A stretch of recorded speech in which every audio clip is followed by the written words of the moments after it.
Dick, I think we might be picking up some feedback. Not from me. Not from you? Okay.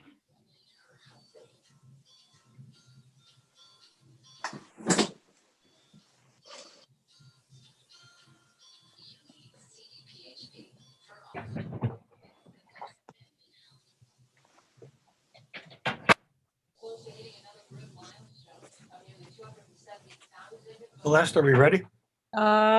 Yes, let me just hit the record button. All right, go ahead. Okay, so I called the meeting to order. I think it was at 6:31. And I want to welcome all the senators and representatives who have joined us by Zoom today. We're pleasantly surprised by the number and very glad that you've done this. And the first thing I want to do is to see if there are any members of the public other than the senators and representatives who have anything that they want to hear, to have us hear, because we always reserve the first 10 minutes for public comment. Celeste, do we have any public as far as you can tell? No, we do not. Okay. So what I propose that we do now, and I'll see what the rest of the board thinks about this, is I'd like to call on the senators and representatives in the order they appear on my screen, which isn't necessarily, I think, the order that they appear on everybody's screen, and ask them if they have anything they want to tell us about what may be pending in Montpelier, and then leave a little time for questions from the board for each person until we've gone all the way through everybody. Is that okay with you? Dick, do you have an idea? I just wondered if every one of the legislators got the same information that we got in our board packet in terms of a whole bunch of issues that the board was given an opportunity, like Act 173 and other sorts of information. Yes, we sent that information to everybody, even those who were not able to attend today. Great, thank you. Sure. Good question. Any other ideas about the way we should proceed? If not, then the first person on my screen would be Senator Brian Collmore. So if you want to just, not everybody knows outside your district which place you represent. So with each of you, if you want to say what you represent, and then if you have things that you want us to know about that may be happening in Montpelier or questions for us, and us includes, by the way, 2 student representatives, Sam Stevenson and Lexi Lacoste, please feel free to ask us. So Senator Collmore.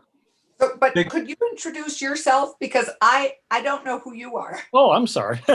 I'm Herb Ogden. I'm the chair of the school board. I'm from Mount Tabor. Hi, Herb. Dick Dale from Londonderry. Yeah, maybe if we could all, if the board could go around and introduce itself, that's not a bad idea. David Chandler from Dorset. Deb, I think you'll have to unmute yourselves temporarily. Melanie Virgilio from Sunderland. Deb Linus from Weston. Mark Kaplan from Manchester. Senator Dick McCormick. I represent Windsor County and Londonderry, which is why I get to be here. And do we have other? Jane Worley from Peru. Okay. Hi, and I'm Ben Freeman from Landgrove. I'm Alex Wild from Danby. Dick, go ahead. I am Randy Lowe, the superintendent for the BRSU. And what is so interesting is that for those of you who don't know, we do cover 4 counties. So I don't know how many board meetings you would attend with people from so many different regions, but we may be the largest number. I don't know, but it is nice to see everybody. And thank you very much for giving up time this evening to join us. Sure is. I've been talking to Dick Dale, who's the vice chair. Looks like he's not in his chair right now. Have I missed any board members? Introduce yourselves. All right. So in the How about Lexi? Maybe. Oh, yes, that's right. Lexi and Sam need to introduce themselves. Hi, I'm Sam Stevenson. I go to BBA and I live in Manchester. I'm Lexi Lacoste. I also go to BBA and live in Manchester. Thank you.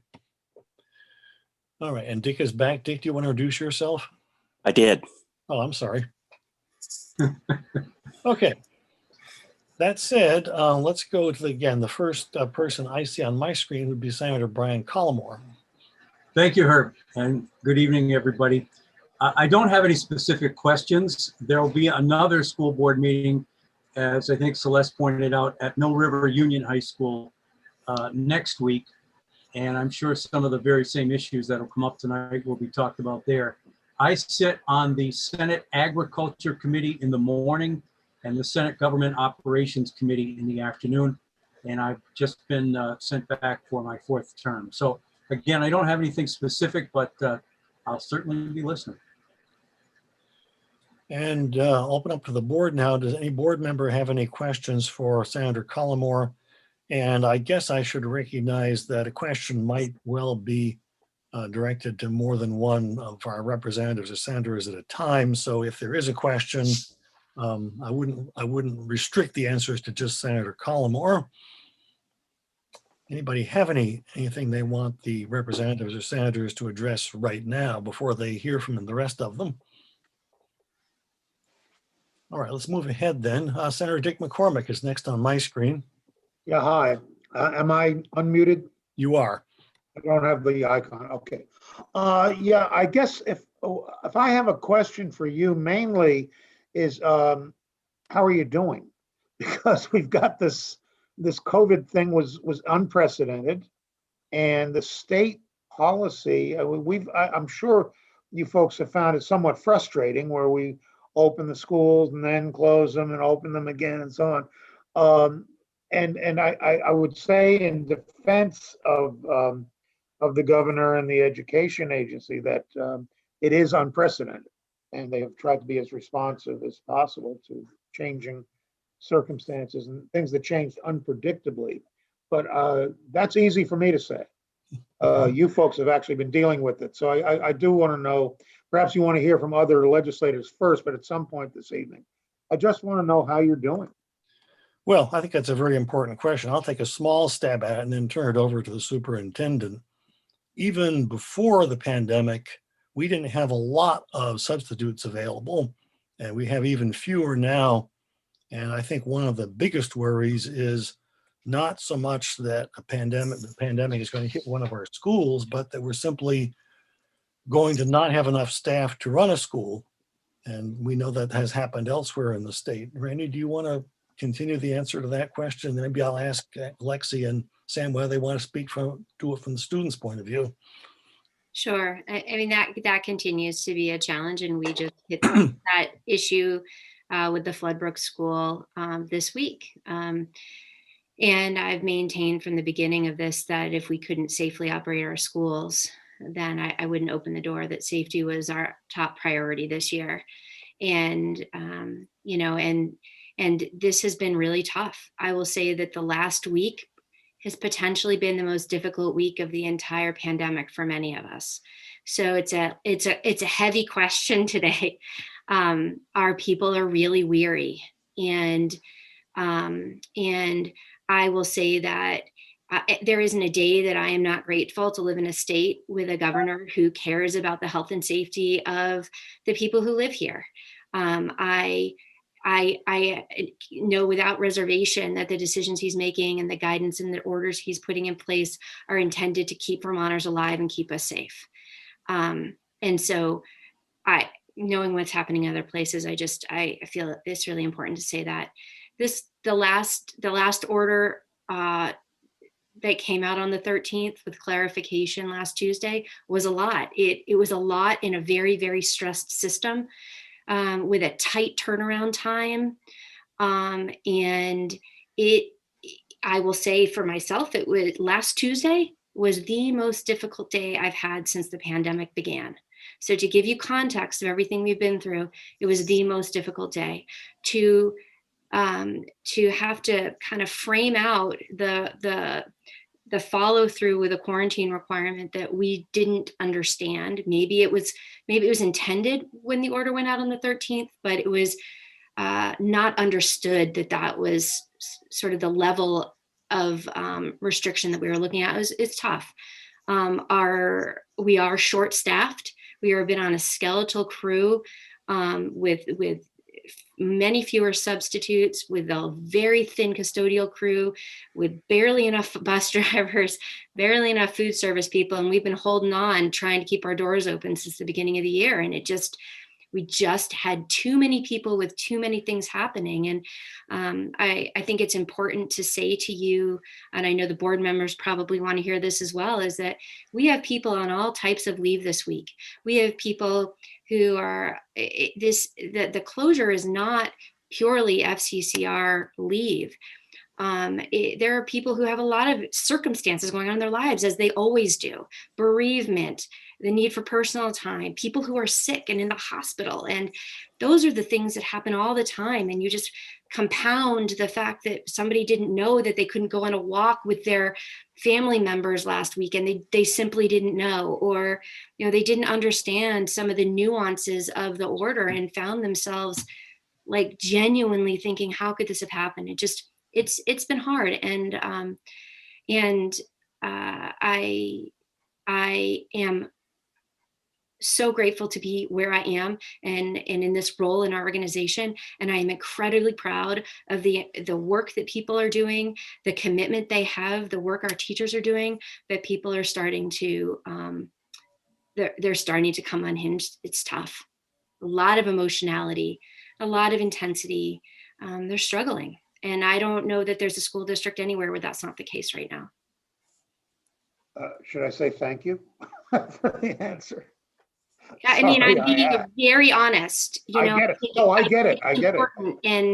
And our people, we come in every day and work hard and do our very best with our kids. And I'm proud of what we're doing, but it's heavy. No, I didn't mean to be making light of it. No, you weren't. Oh, okay. Yeah, I didn't feel that way. No, that's what I was afraid I was going to hear. Randy, do you want to say a few words about the switching back and forth between remote and in person? Sure. So how that affects the teachers. So I guess for we built our model in the 6 BRSU schools designed to be able to be responsive to whether students were in person or at a distance. And so we wanted the most stability and continuity for the long haul. So we are fortunate in that when we need to close a classroom or a pod, or in this case, a school, our students and our teachers are poised to be able to shift immediately. So there was a new guidance document about pivoting between in-person and remote instruction. And in our particular situation, all of those recommendations are things that we built into the platform that we're operating from. So that's been where I see other places are struggling a little bit more because it wasn't designed in exactly the same way. We are fortunate in that place. I don't mean to steal the thunder of Lexi and Sam, which we'd actually reserve for later in the agenda, but I'm thinking to continue to answer Senator McCormick's question, is there anything either of you would want to say either about the situation in general or what you thought about students being asked if over the Thanksgiving holiday they had associated with people that would cause them to have to quarantine? Either of you want to just chime in on that one way or the other?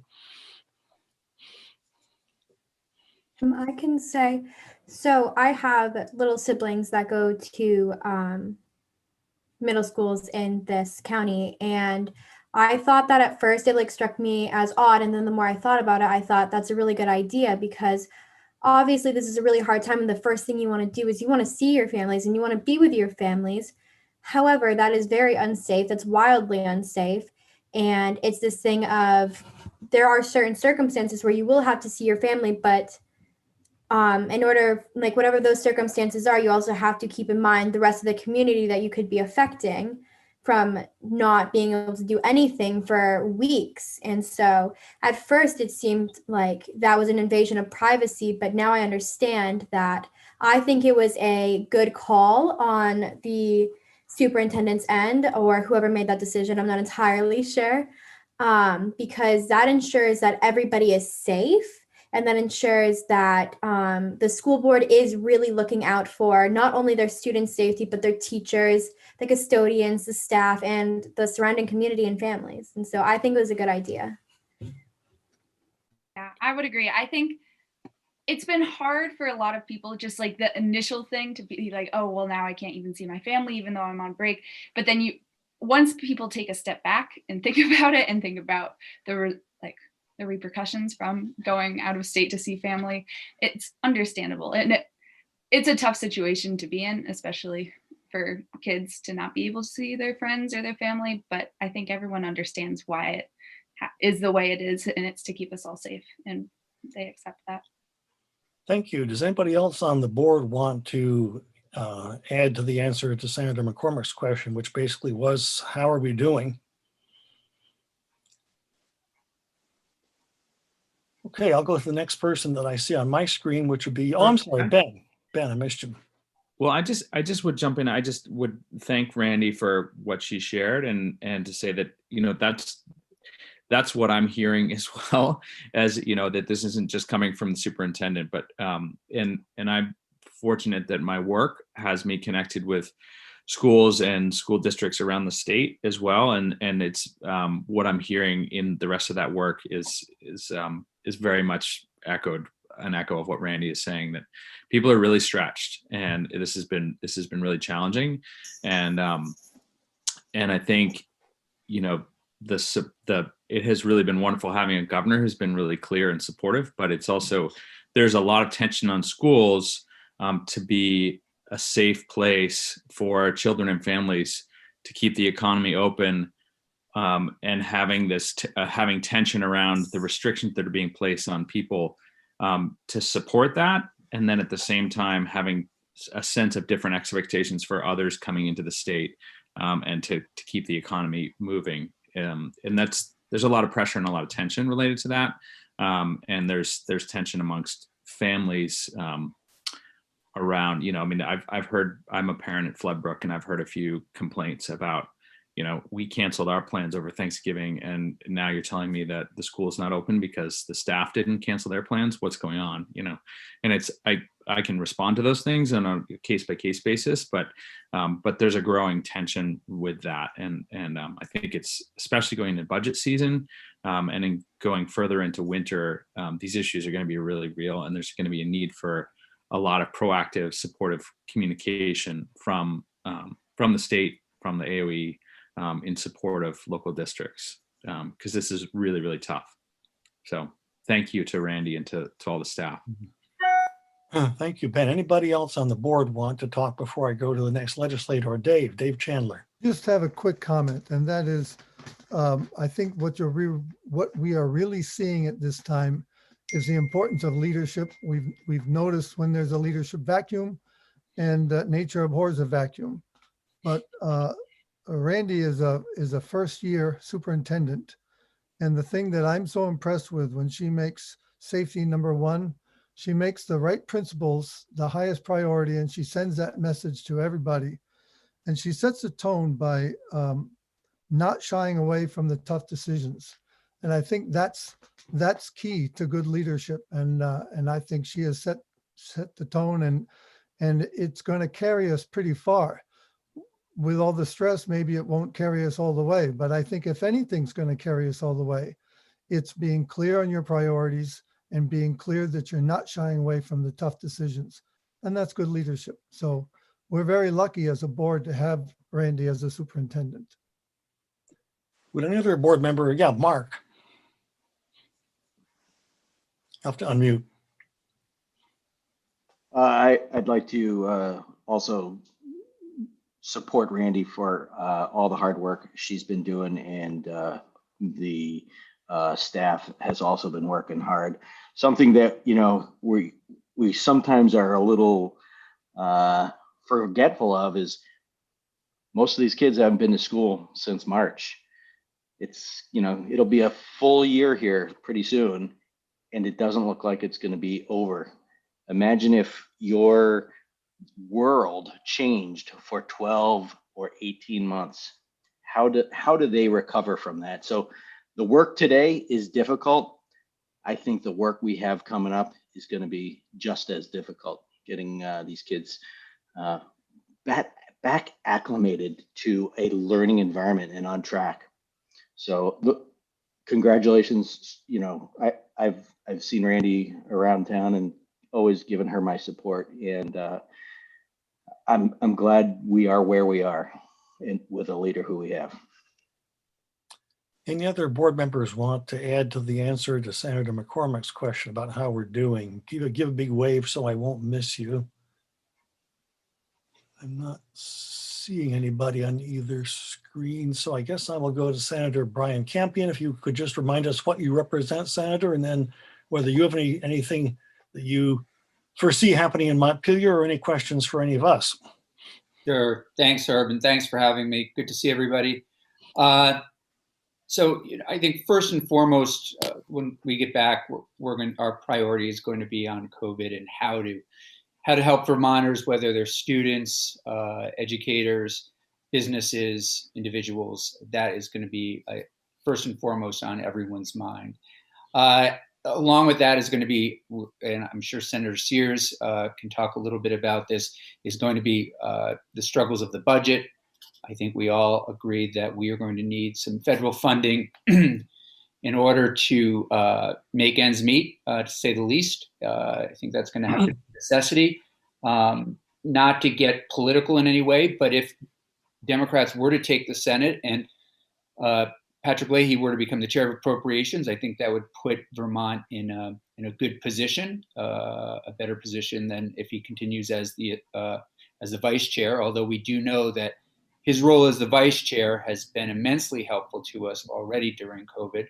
So that's a good place for him to be at this point during this time for all of us. I serve on natural resources and energy in the morning. So we oversee things related to any kind of environmental or energy policy.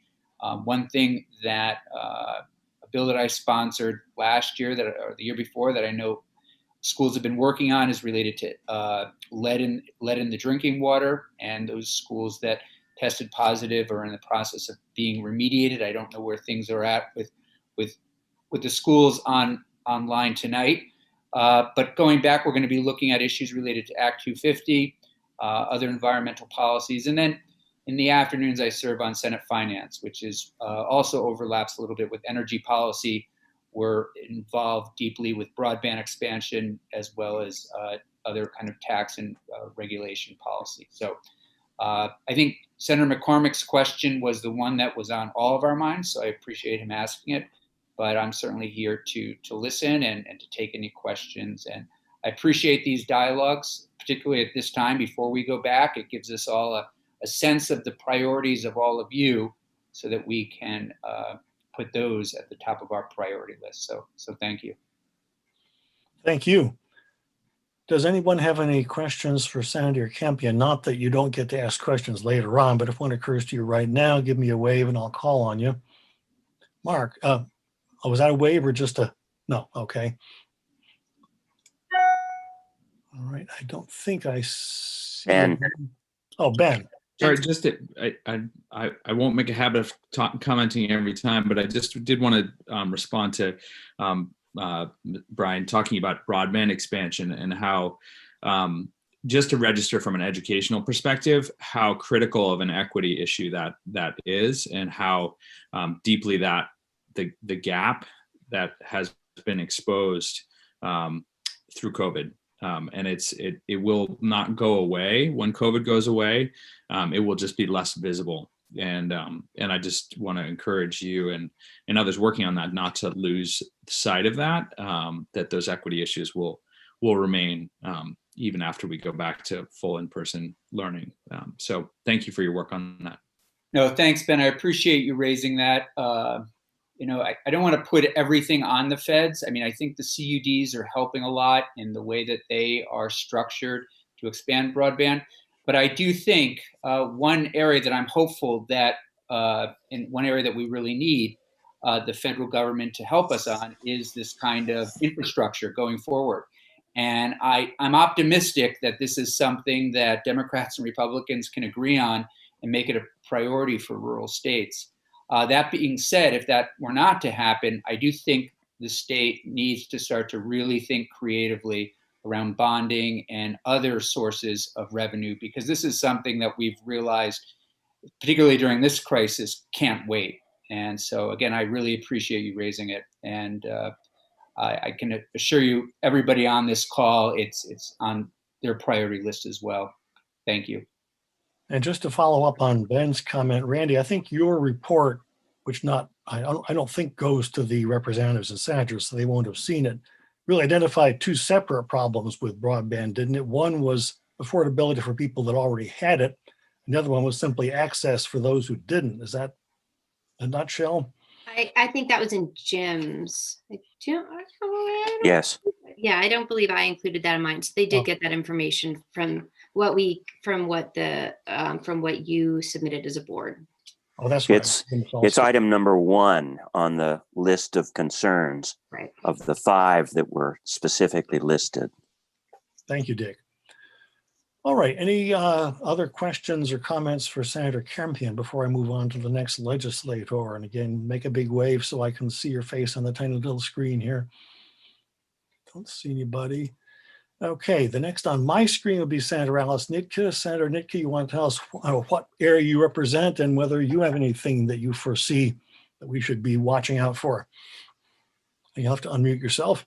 I live in Ludlow and represent, as do Senator Clarkson and Senator McCormick, all the towns in Windsor County, and then, as you may or may not know, Londonderry, and then Mount Holly, which is in Rutland County.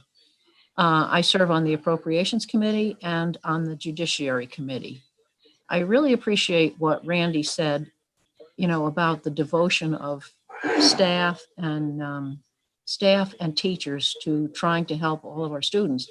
I mean, I see a lot of students sort of lost, some truly lost and can't be found, but others who are just sort of floating out there and not doing so well. And I'm really concerned about those students and certainly about their education. But at this point, it's just a matter of, everybody being in touch with them and supporting them, which I think your staff and, your board and everything, they're concerned about them and really trying to support them. Certainly the issue of, I have one daughter who is a teacher and she says, lots of kids are having trouble. They maybe have internet access. A lot don't, but others who do still are having trouble with connections or trouble with overload in their houses or, simply just not understanding the technology and having a hard time. Some of them are, of course, in the classroom being taught, while others are at home being taught the same material. And it's not easy for teachers to do both at the same time, trying to keep everybody obeying all the socially distanced laws and everything in the classroom, and then still maintaining contact with those who are online. So I think it's a very difficult time, and hopefully, we'll get through it as soon as possible. But I think, we haven't all been assigned to new committees if we're going to be moving to a new committee in the Senate or House, as that hasn't happened yet because we were just elected. But it really depends where people will be, what might happen in terms of just things that might come up in their committees. But I think everybody is very concerned about schools. So thank you, Senator. Anybody have any questions specifically for Senator Nitka? Again, do a big wave so I can see your hand. John Wilson. And this might be a question for Senator Sears as well, who I believe also serves on appropriations. And I thought maybe you guys would have some insight as far as what the projections say, given for property tax revenues across the state. We hear mixed messages about all the, property values increasing and people moving the state. And I'm sure there's many people who have become income sensitized, Vermonters who have become income sensitized because of the pandemic. What have you any reliable projections as far as what property tax revenues may look like in next year, and what potentially that could do with the property tax, the yield in the education formula? Thank you. Where's Senator Sears? You want to take that? Where is he? Oh, I don't think, in terms of where we're at financially as a state, it's really difficult right now, both general fund, education fund, and transportation fund. However, we're doing better than we thought we were going to do, which is good news. But as Senator Campion and others have mentioned, without help from the federal government, I don't know what we will do. But we did put aside some of the CARES Act funding to try to help with education. And we're going to continue to try to do what we can to help. Obviously, the education tax is a very difficult one, the property tax. I mean, so, we're committed, I think, at least in terms of what I've heard from the Senate Appropriations Committee and the Joint Fiscal Committee, which I also serve on, to doing our best to help the communities out. There will be some communities that have an increase in property values, obviously, as a result of all the new buying, particularly in some of the mountain towns here that we all represent. So you're seeing that already. There will also be, and I might add that it was one of your questions, and I know I'm not up there, but I think that I'm not the one recognized right now, but since Go ahead anyway. asked, I'm going to go ahead anyway and say one of the critical areas is the waiting study. If the legislature doesn't listen to their waiting study, it will be a big disappointment to me in this session. We have seen that needs to be changed. It's going to hurt some districts. It's going to help others, but that's a factor that we need to take into account. And certainly, I know it was one of your questions. I think that's as critical as the issue of the yield and other property tax issues. The legislature needs to deal with this. We can't ignore it. The study was well done. It's conclusive, and we need to look at both the rural nature of some of the communities as well as poverty. Thank you, Senator. Anybody have a follow-up question to either Senator Sears or Senator Nitka on this issue? Again, do a big wave so I can see you. All right, I'm going to move ahead then to Senator Cheryl Hooker. Want to tell us what area you represent and whether you have any forecasts or things that you want us to talk about. Thanks, Herb, and thanks for having us tonight. I'm not terribly familiar with your school district, so I represent Rutland County, and Danby is in Rutland County, which and so is Mount why Tabor. I'm here. And Mount Tabor, that's right. I serve on the Economic Development Committee and the Institutions Committee, and I think one of the things that I am most concerned with is housing and the availability of housing, affordable housing for people. We saw what happened when the pandemic struck, with 2,000 or more people having to be housed in hotels because of homelessness or near homelessness. So that's something that the Economic Development Committee has been working on. As far as institutions go, monies available through the CARES Fund to help schools to accommodate the changes that need to be made because of the pandemic is something certainly that we need to continue, making sure that schools have the money that they need so that they can function in this altered state. I'd like to know from the students especially how they feel their education is going under these unprecedented conditions. So at the time that Alexandria and Sam are asked to speak, maybe they could address that. Or if you want to just jump in right now, Sam or Lexi, feel free to do that too. I think at the beginning it was slow rolling. I think it was hard for teachers to teach an online class and an in-person class at the same time. And all of my teachers have found ways to get around that, whether that's just saying hi on the Zoom and doing in-class work or just teaching the class altogether. I think because we are almost at the end of the semester, my education is like where it would be otherwise. Teachers have found ways to get all the curriculum in, and it's definitely been a lot more independent work than it would have been if I wasn't taking half of my classes online. But other than that, the level is still high, and I'm grateful for that. Little cautionary note, both Sam and Lexi are BBA students, and what BBA is doing may or may not be representative of what high schools elsewhere in the state are doing. Lexi, do you want to say anything about this?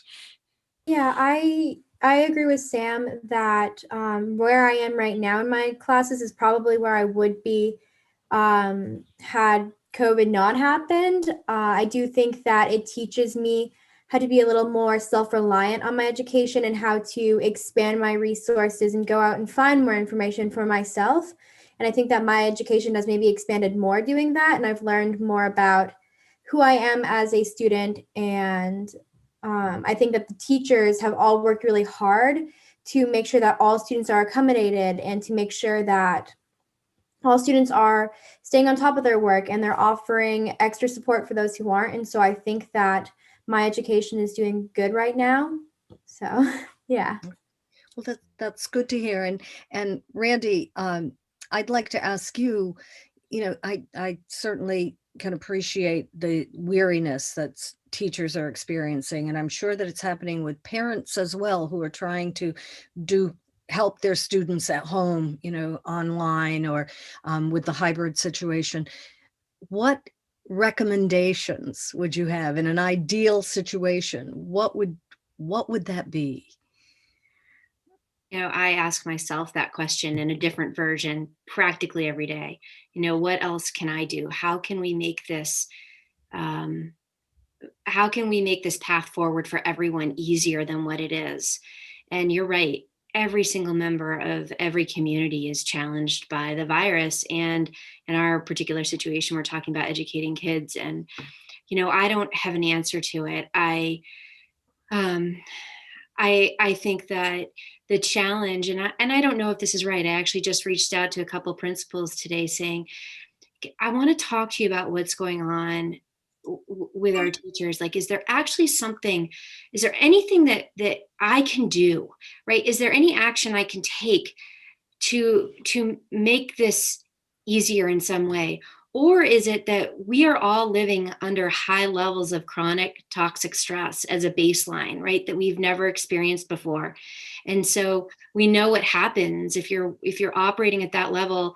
If anybody's gone through any trauma training, it means we're operating more in our emotional brain most of the time, and our cognitive brain is less functional than it typically is, and that is exhausting for people. So it could be that we are living in under conditions that are just fatiguing everybody right now, and there's not a lot. So I don't have an answer, and I will continue to think about it, I'm sure. I think that the financial relief has been a huge help. We would have been in a far worse situation financially if the CRF funds weren't allocated the way they were to schools and ESSER funds. So certainly from that end of it, it's helpful, but I am not sure. I mean, to Mark's point, our kids need to be in school and they need to be learning, and we're looking at long-term impact of this. When you brought that up, I almost laughed because today I had a long conversation with somebody about exactly that. Like, I got to start looking ahead at this long-term impact of this disruption to education, what that means for us moving forward. But it was a long-winded answer to say I don't have an answer. Following up on Senator Hooker's question, I wonder whether either Randy or Sue Wilborn, our business manager, has noticed anything that that the state is doing that's getting in your way that maybe the legislators would want to think about changing.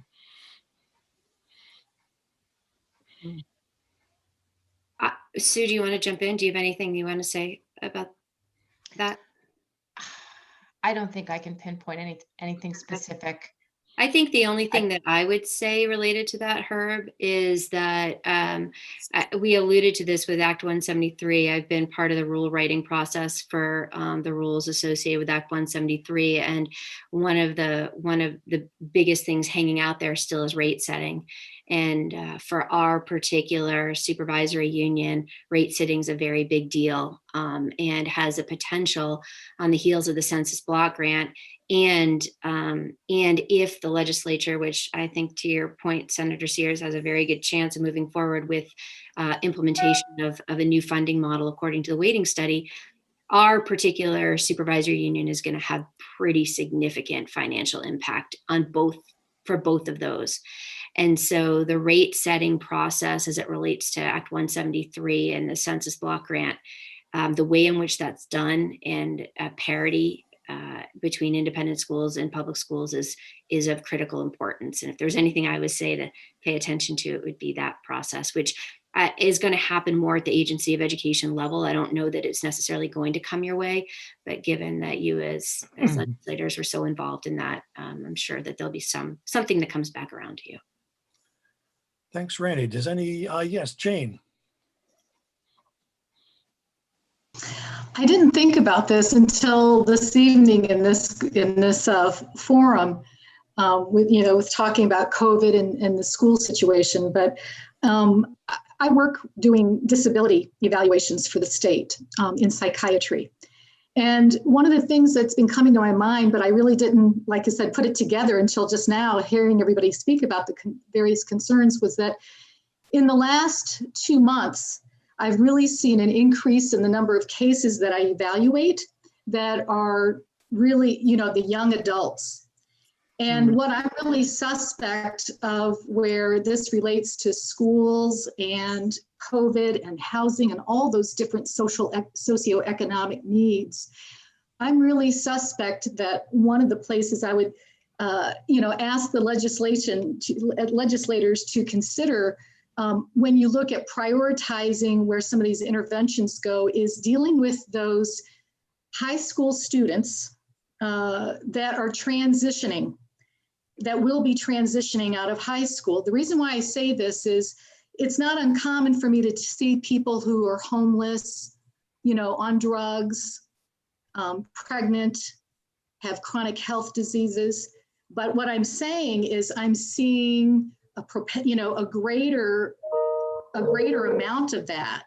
And with younger persons right now that are experiencing everything that we're talking about is like exponential that I'm observing right now in persons that are about age 18 to 21.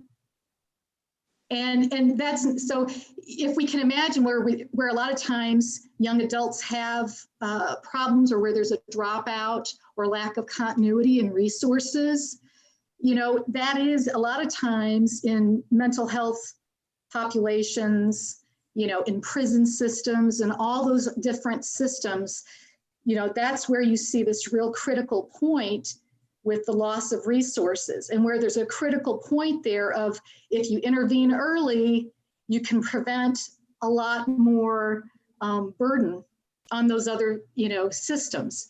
And so I just want to say that this really came to my mind, that I would just like to encourage you to think that whenever you do get to that point of looking at how to intervene, please consider that group right now, because I can also tell you in doing work with consultation with Vermont Vocational Rehabilitation, working with the Reach Up, which is the poorest of the poor women who are single and pregnant most of the time.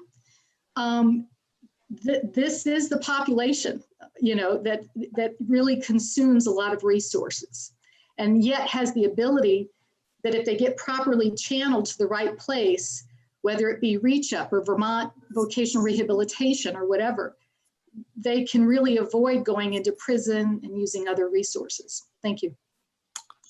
Thank you, Jane. Anybody else want to say anything at this point from the board? Again, do a big wave.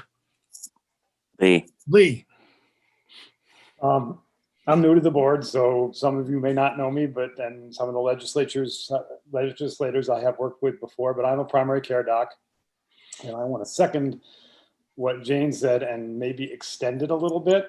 What I'm seeing in my practices is a lot of impact of the social determinants of health. And we need to be looking at that in a really sort of aggressive way, because if we are not dealing with, the homelessness or the financial stresses. The kids are being hurt by that. The parents are being hurt by that. And we need to really not just focus, not focus on what's going on in the schools, but what's going on outside the schools, because that affects obviously what's going on in the schools. And I am seeing tons of stress, anxiety, depression in parents. And that is going to have an enormous effect that is going to, reverberate, as Randy was talking about the long-term effects, that's going to be one of them. And it's going to have an effect on families and kids for years. And I don't know how to mitigate it. I mean, I know we have limited resources, so it's not, we can't just, solve all those problems, because if we could, we would have already. But, it's just something I would sort of second, but to broaden it out and just say, the social determinants of health are going to affect, I don't know if there's anything, Randy, you can talk to us about this. We talk about the social determinants of health all the time in medicine, but is there a social determinants of education? There isn't, but we've talked, I'm thinking about you. We've talked about this idea of like community schools, right? Like the idea that our schools are a hub of our community, but it extends right well beyond the walls of our buildings. And, if ever there was, you're speaking to this idea of, idealistically, if there was ever a time in which a community needs to come together in order to move forward, this is probably it. I would say that this is a topic for our community certainly to come together and rally around and say, what might we do differently? On the other side of this, when we can go back outside and we can walk with people that our neighbors, and we can be back in school all the time, and we're back to trying to reacclimate to our world, what might be different. I think it's important. You guys are talking about something very, very important. Thank you. Would any other, yes, Ben? I just in responding to Randy's comment with that, I put something in the chat about it'd be fascinating to have some more of this data. I do think this next generation is at particular risk coming through this crisis. I mean, everybody's affected, but young people moving into an economy that's going to look really different, coming out of a social system structure within schools that's really been impacted. There's a lot of risk factors involved with that. And I would also love to see us as a state talking in community about the purpose of schools and how we can think differently about the concept of community schools. There are some communities in the state that are really proactively doing some of this work.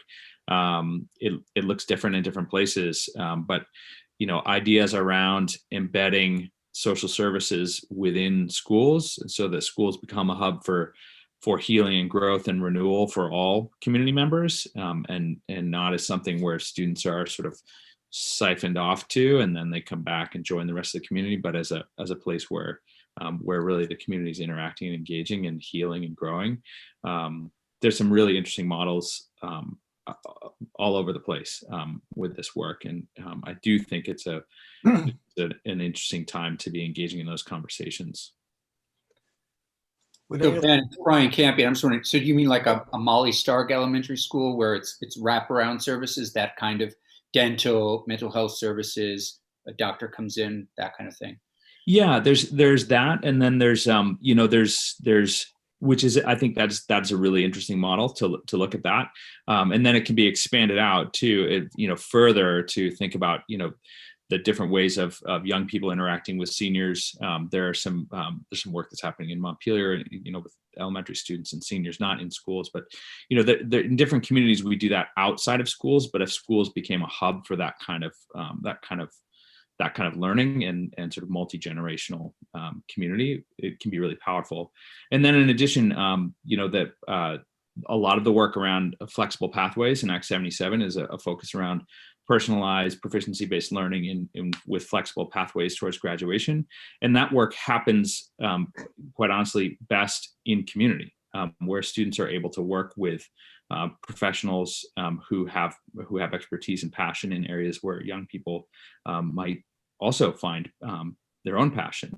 And that happens best when you have a very fluid interaction with the community and the school. And so that sort of thing can happen sort of at all different levels within the school age bracket. So. Would anybody else on the board like to say something before I go on to the next legislator? Check both screens here. Not seeing anybody. All right, the next legislator on my screen is Representative Kathleen James, and I think you already put something in the chat about a bill, so maybe you want to talk about that first. Sure. Gosh, I have so many things to say. This is a great meeting, and thanks so much for having us. I will just briefly mention, I can't believe the conversation swung in this direction. I introduced a community schools pilot project bill last year, H804, that got sidetracked by COVID, and I'm planning to reintroduce it again this year. I've got some conversations coming up later this week with Seth and some other folks to start talking about moving that bill forward. I'd love to share a draft of it with anybody who wants to take a look. It's a pilot project. I don't know where it'll go, but I do have a draft from last year, and it's a community schools model that, as Ben was saying, community schools can look very different in very different communities, and they can employ a bunch of different strategies and bring a whole bunch of different services and strategies into a school. And I'm excited about the bill, and I'm happy to send it along to anybody. So it's H804, and we'll see where it goes. It's a pilot project, like I said. But what I wanted to say about the work that I'm hoping to do this year, I'm hoping to return to the Education Committee. I've requested to go back, and I'm anticipating that that'll happen. Assuming I am back on House Ed, the first thing that we'll be doing, obviously, will be taking testimony on how schools are responding to COVID. It's what we did kind of during the height of the pandemic. We took a lot of testimony to see how schools were doing.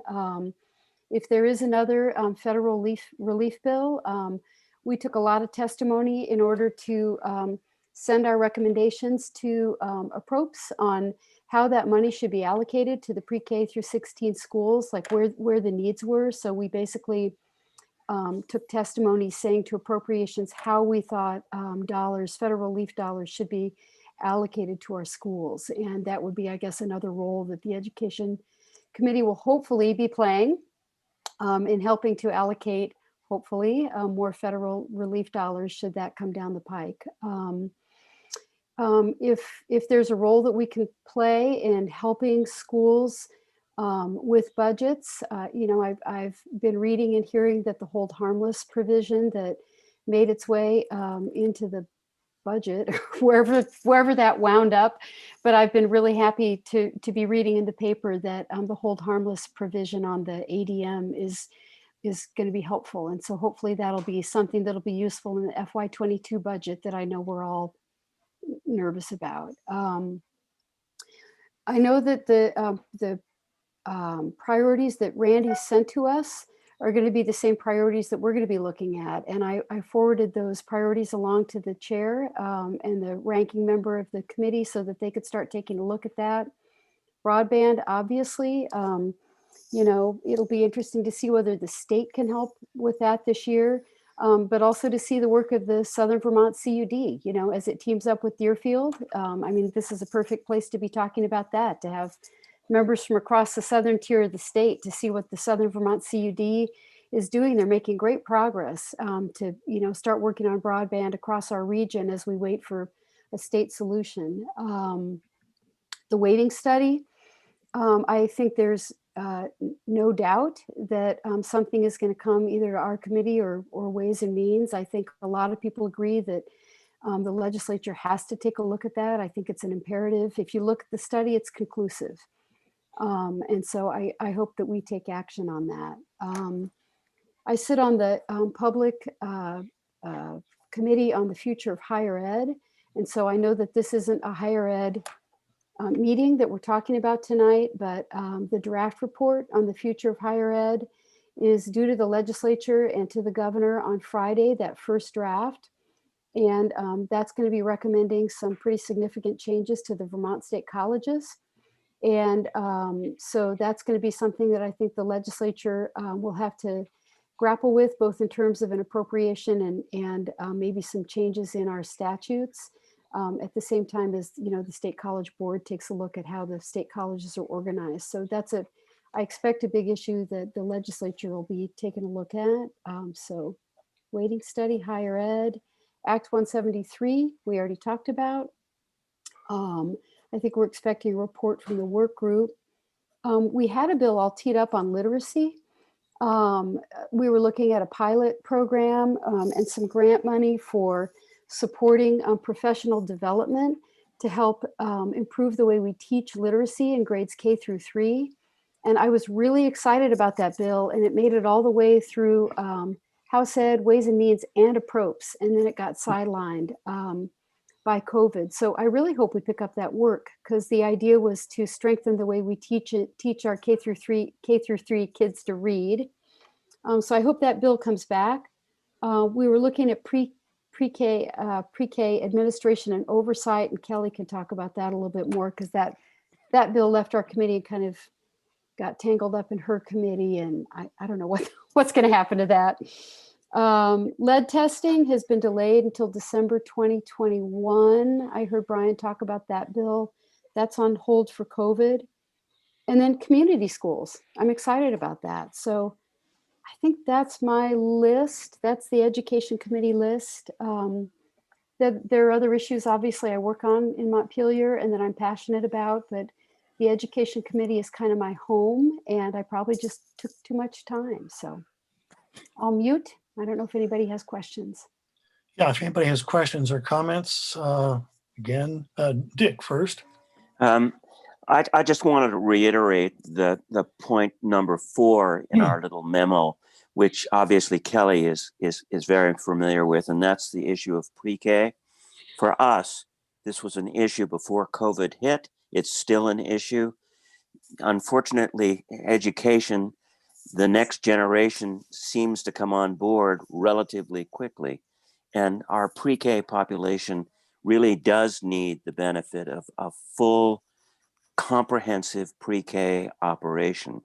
And so while we're worried about COVID, let's not forget that next generation of students needs that critical pre-K material. We may get some help because obviously Mr. Biden thinks that this is a particularly important issue. The second issue relative to funding is the issue number 5 on our list, which is the state negotiations for healthcare. And that is a very important issue for us, because as we examine the changes that legislation and that negotiation, that's about to kick in and affect fairly dramatically our budget starting January 1st, which is only a month away, as new people sign up for this particular kind of ideal. So these are issues that certainly affect the finances, and they affect very much our bottom line. Thank you. Thank you, Dick. Anybody else want to be heard from at this point, or do any of the legislators at this point have any questions for any of us too? Deb, go ahead. Yes, I just have a comment about 173 and the hope that you'll resolve the issue of the disparity in the funding for independent schools and public schools, because as you know, in our district, because we're a choice district, when the rates are higher for our secondary kids, the only way we can accommodate that is to take it out of our K-8 budget. So we'd like to have the same parity in the way reimbursements are made for special ed at both levels. And I noticed in our packet that we had that Jackie, our previous superintendent, testified before the House Education Committee in April of 2018 on this issue. So I guess it's been around a while. Yeah, that actually predates my arrival on the House Education Committee. And Randy, I know, are you on that work group? It wasn't clear to me whether this solution would come at the legislative level or whether that would be a rulemaking thing. Yeah, so it's actually neither. It's the rulemaking draft we just finished it. I literally yesterday just got the final draft that will go to the Act 173 Study Committee. We don't have complete consensus on it. So there's one particular area in which committee members couldn't come to an agreement on, but the rate setting process is going to be separate from the rules themselves and will be determined at the AOE. So, so there's going to be a group of people who will be determining how to rate set.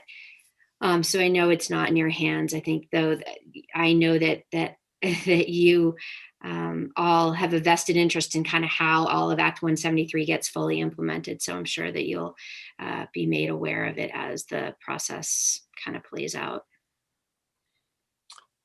Anybody else on the board want to be heard from before I go on to the next legislator? All right, the next legislator on my screen, although you've been rearranged some now, would be, I guess, Representative Bongartz. You want to say what you represent and anything you foresee or any questions you have for us? Well, thanks. At this point, I don't have a committee. So I represent with Kathleen, Arlington, Manchester, Sandgate, and Sunderland. Or I start representing them in a month. And I don't have a committee, so I'm not sure where I'm going to land. So time will tell on that score. I spent the last 15 years as chair of the Burton Board.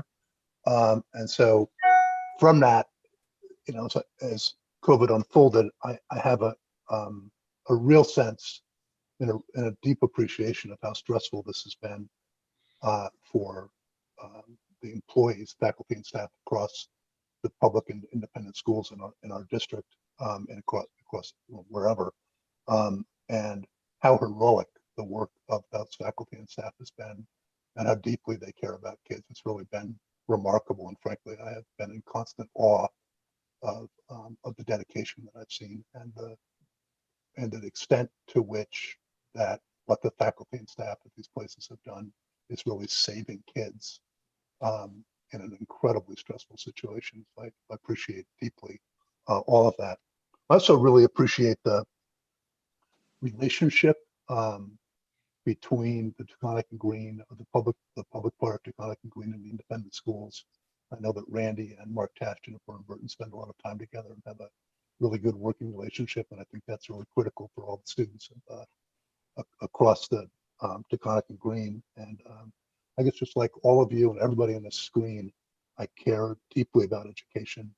Look forward to working with all of you across the sectors. And the session really, like Brian started this off by saying it's really going to be about economic recovery in Montpelier. And it's really going to be about allocating scarce resources as we try to just hold everything together. And I pray that we get some federal money to help, as Dick pointed out, some federal money to help make it possible for us to really hold things together. And if not, like Brian said, I think we're going to have to be prepared to do something like bonding, which we don't typically want to do just because it's more money and debt we take on the long term. We've got to get through this. And I think, again, all we can do is hope that the federal government, looks like, the signs are that that's going to happen. And there might even be, despite some of the stated opposition, it might end up including some money allocated to help the states through this crisis. So that would be really helpful. I think picking up on Dick Dale's point, I talked about it differently, but it's really the same thing. We have a crisis in childcare, and which includes the pre-K, and a large part of that is obviously is education, quality childcare, education, and sort of preparing kids across the economic spectrum, social economic spectrum, to be prepared to really enter school and do well. And I just think it's literally a crisis in this state, and it's one of the things that intend to pay particular attention to, along with broadband and housing. So really, I think everybody on the screen, all the legislators, and I suspect all of you really have pretty much the same priorities, which is really just trying to hold together this network of all of the things, social services, education, housing opportunity, low-income housing, all the things that we do to try to hold things together. And it's just, we're in a particularly difficult situation. But I think we all have the same goals. So thank you. Thank you. Any board members have anything you want to say at this point?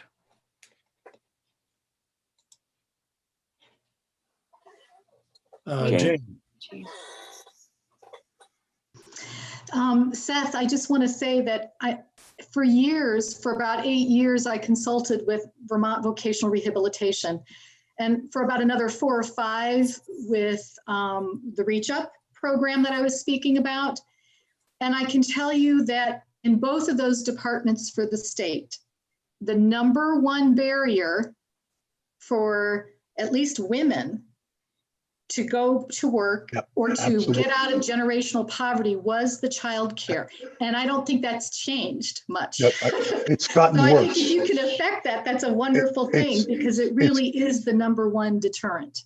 You're absolutely right. And if anything, it's gotten worse because childcare is under such stress. And the thing to piggyback that I just also wanted to mention then to Kathleen as well with this is, hearing everybody talk about these issues, I just think, Kathleen, it would be a wonderful thing after, as coming out of COVID, looking at this group, this population that I was speaking about those who are really transitioning into young adults.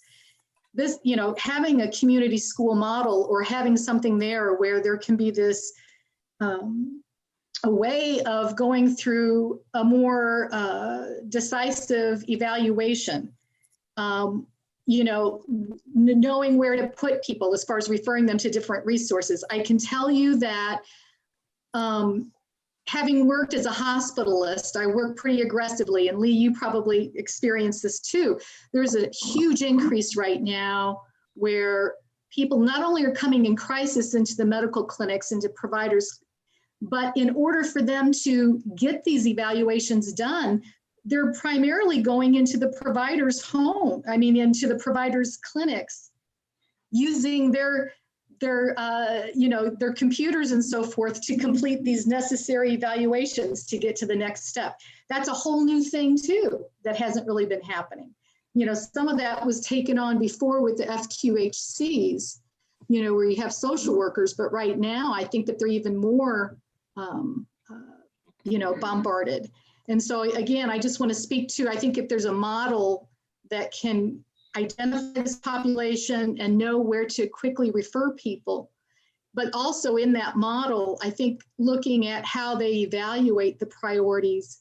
I know that whenever I look at prognosis and so forth, what I think in working as a hospitalist and working, and what someone might be able to get better, I will ask them questions like, have you been on a 529? Have you been to vocational rehabilitation? Before I make a judgment about prognosis. And a lot of times right now, people are falling through the cracks and they're not even getting those initial places to go to before they go into disability. So thank you. Anybody else from the board at this point? Okay, I'll go to Senator Sears to see if there's anything that you didn't already get to say. Not much, but it's a very enlightening conversation. I do have to leave shortly. I made other commitments, but I also chair the Senate Judiciary Committee, and everything we say about committees all depends on what happens in the next session. And I've been a member of the Appropriations Committee along with Senator McCormick and Senator Nitka. This is all unprecedented times, and the conversation about mental health issues, reintegrating and all that, it's eye-opening. I spent over 35 years working with troubled youth. in a residential setting. And the one thing that was always difficult for them was not having structure, not having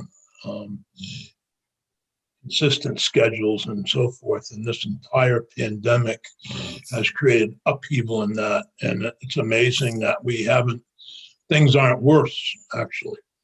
And I appreciate the work that Jane and Lee do, and all the others, and those of you in the school systems trying to deal with this pandemic. And I hope that you will keep in touch with us to any suggestions you have for us, things that you'd like to say. Actually, tomorrow morning, one of the subjects that we take up in the Justice Oversight Committee meeting is mental health and prisons and the connection, and it's an amazing number. Over 60% of those returned to prison were because of mental health issues or substance abuse issues. And so it permeates, the mental health issues permeate through our entire society and are need to be dealt with in a much more cohesive way than we have been. If there's one failing that I've been frustrated with over the last few years, since Hurricane Irene and the loss of the state hospital, has been the entire mental health system and how it's fallen apart, in my view. But with that, I say thank you very much. Thank you. Do you have any questions for us? No, I think it's been enlightening, Herb. I really appreciate the opportunity to listen. Well, thank you very much for coming. I think in the interest of time, I'm going to let the next three representatives and senators speak first and ask the board to hold their questions until the last senator representative has spoken, because we are, well, no, we're not running out of time yet, but I do have to keep my eye on it. So the next person I see on my screen will be Representative David Durfee. You want to tell us what you represent and whether there's anything that you want us to be particularly paying attention to?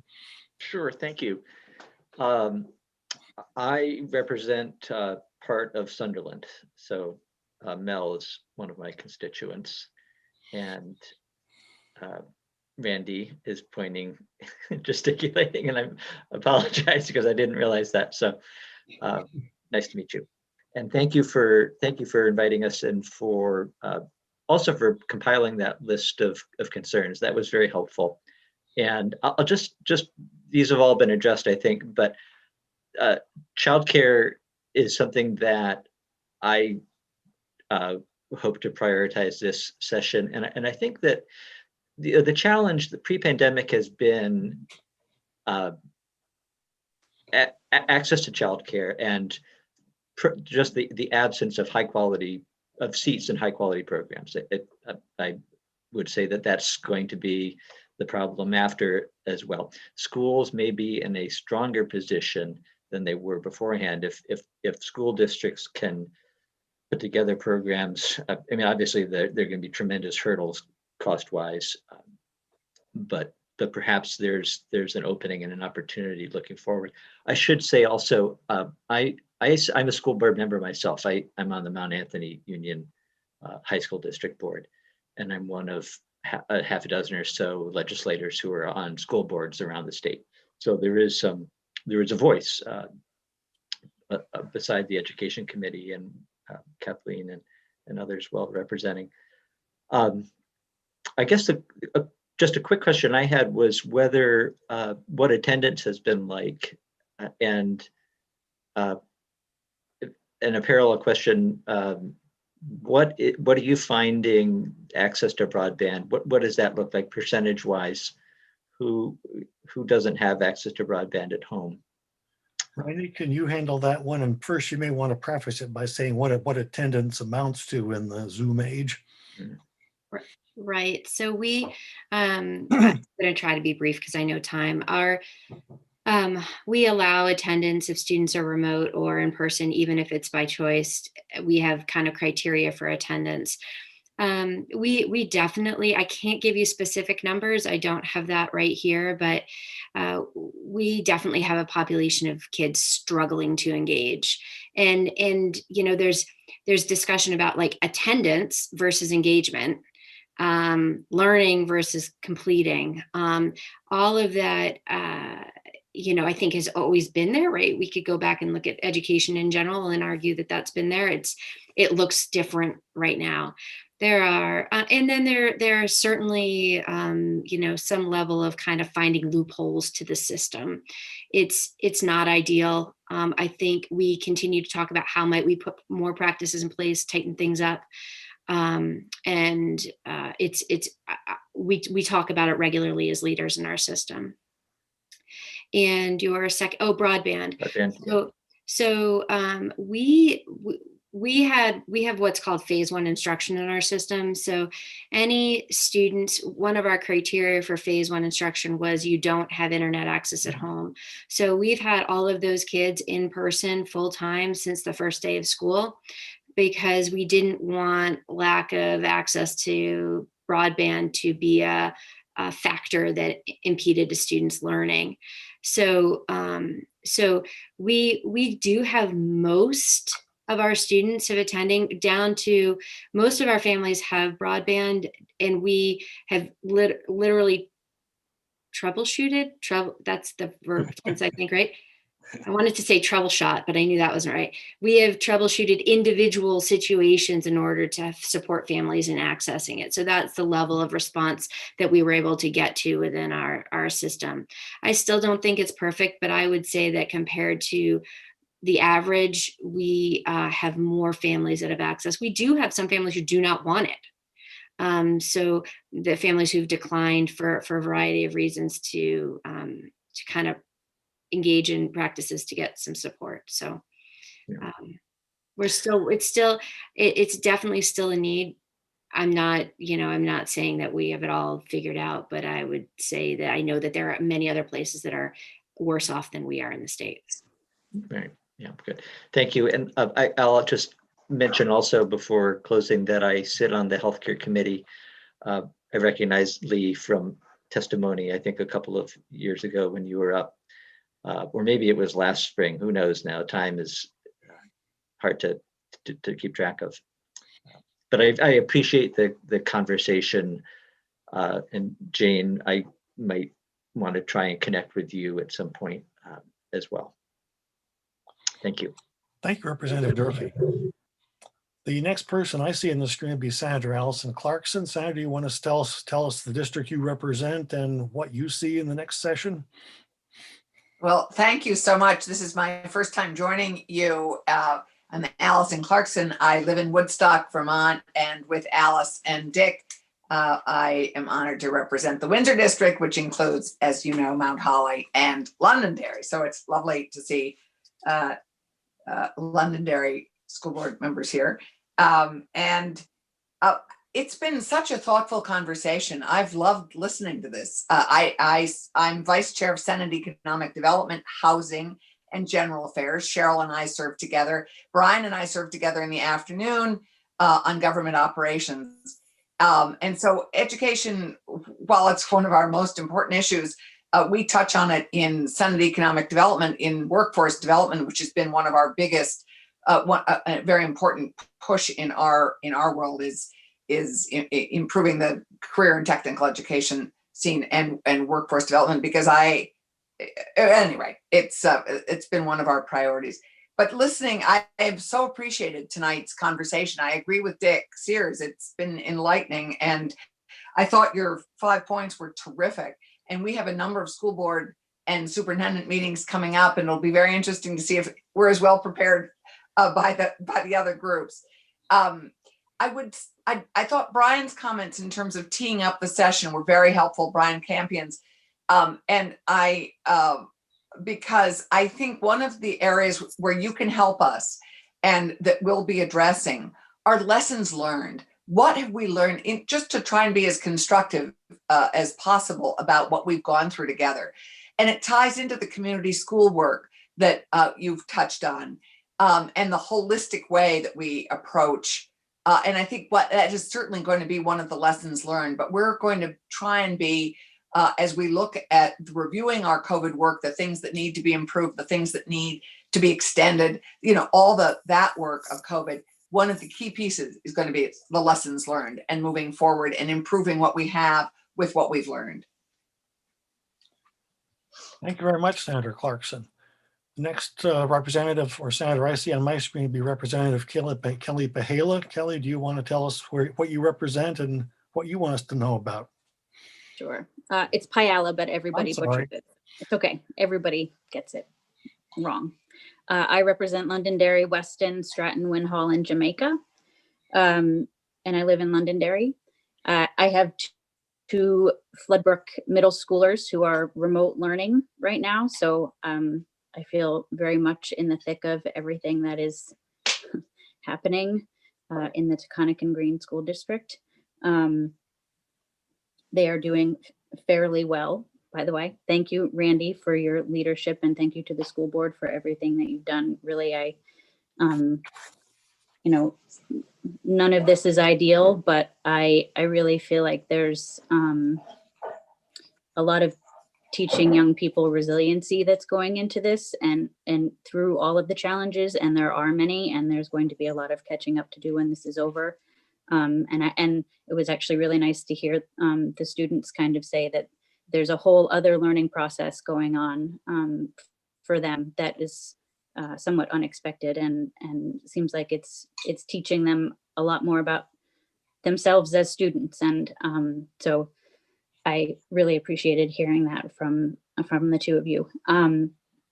I sit on House Human Services, so pre-K was definitely something that I've been in knee deep involved in, and childcare has been like neck deep involved in. The pre-K bill that we had worked on last session did kind of get derailed at the end, and it really got derailed when COVID hit, because it was just something that wasn't going to be able to be tackled given all of the strain that was happening within the childcare system overall. But I will say that the biggest hurdle to that particular bill was tied up in the requirement to have direct instruction with licensed teachers in private settings.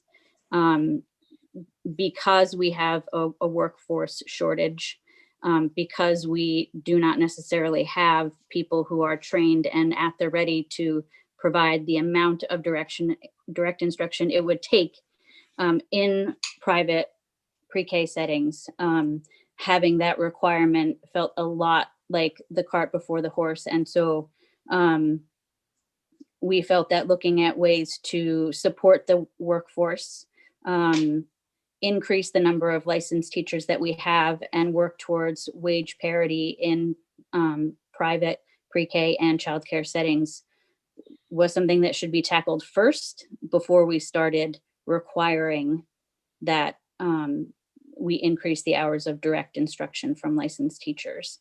And that's not to take away from the amazing work that people do, regardless of their credentials, but there's a lot of building blocks that still need to be put in place within the childcare system to elevate the childcare system, so that we don't have to have conversations about whether a child is in a pre-K or a childcare, if it's all high quality and it's all being done by people who have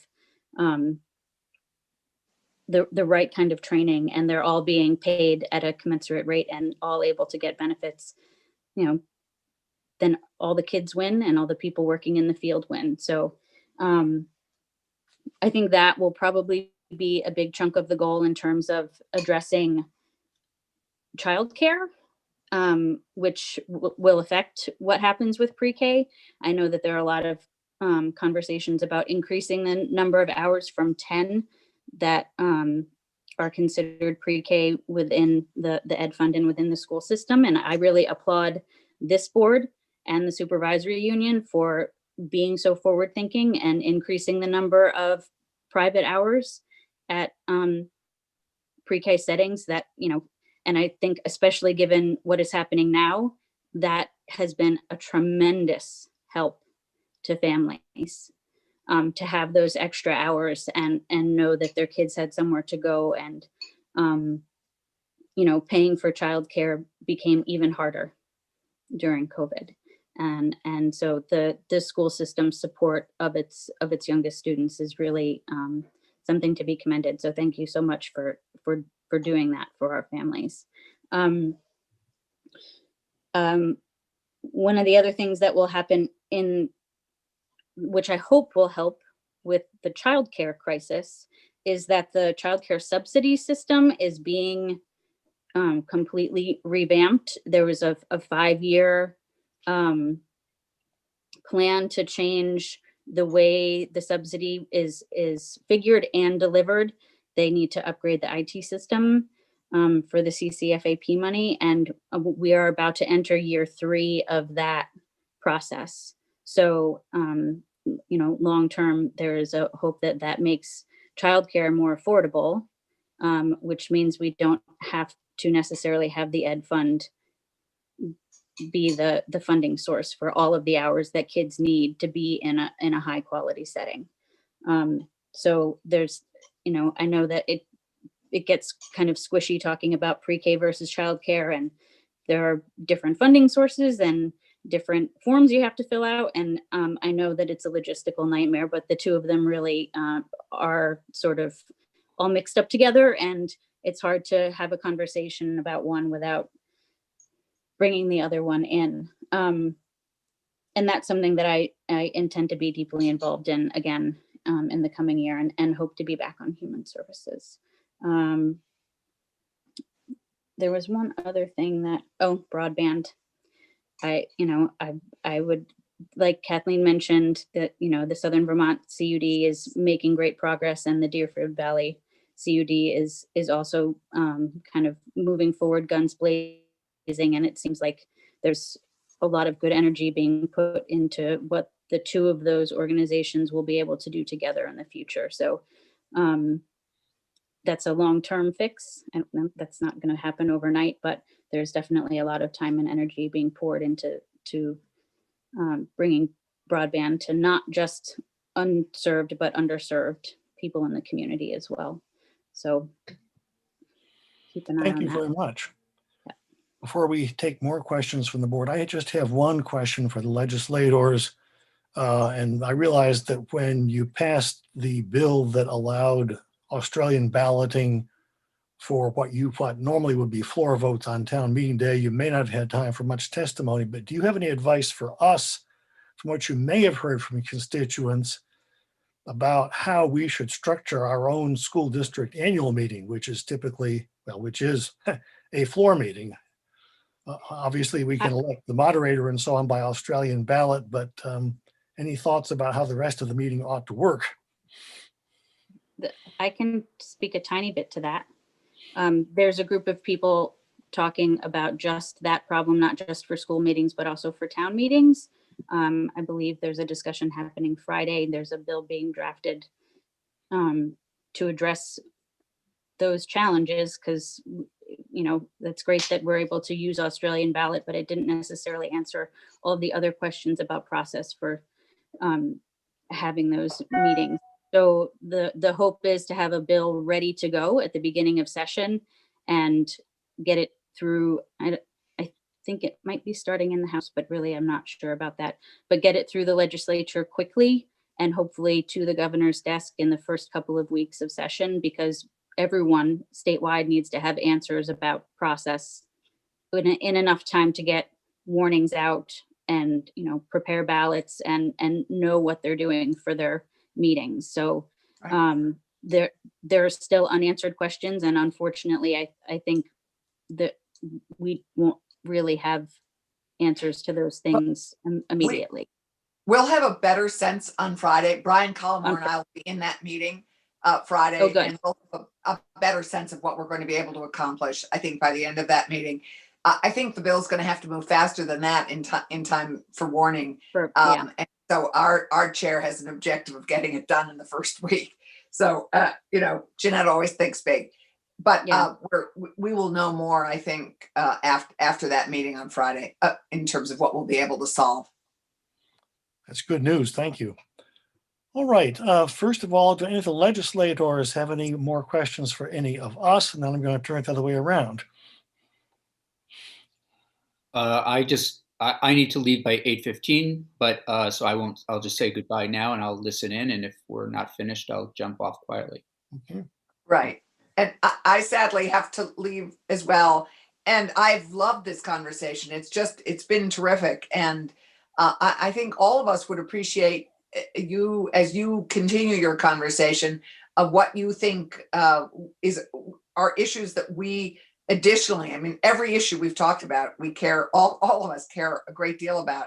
But if you have particular legislative fixes or particularly with COVID, for us to be considering right away and in lessons learned and in a whole raft of these areas, we would really appreciate hearing them and continue this conversation. John Wilson. Thank you, Senator Clarkson. Senator Collmore, you have a question perhaps. Thank you, Herb. Actually, it's not. I knew I saw this somewhere today and I wanted to go back in my email and find it. I think it was Ben Freeman that asked the question about yield coming up for next year. And I don't know that everybody saw this today, but the Commissioner of Taxes did have a press release which says the following: the forecasted FY22 homestead yield is $10,763 compared to $10,998 for the current property tax year. The forecasted FY22 income yield is $12,825 compared to $13,535.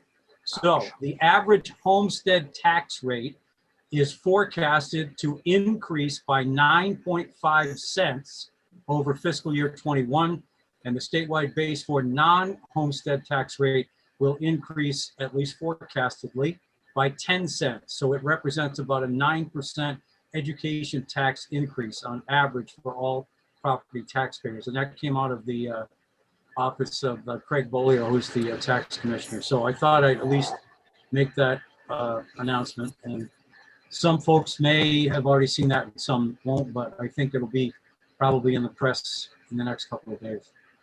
Thank you. Any other legislator want to either add something or ask a question? You look at both screens here. John Wilson had a question. Legislators first, though. Don't see any legislator with a hand up. So yes, we'll go to John Wilson, who I think was actually the person that asked the question about the yield, wasn't it, John? Yes, yeah, I was, and I saw that. I saw something, a release on that, and I was hoping I saw something wrong with that 9.5 cents. And I'm not sure if that includes, though, people. Is it in March? This is unrelated to my first question, but is it in March that when you have to declare or April when you have to declare primary residence?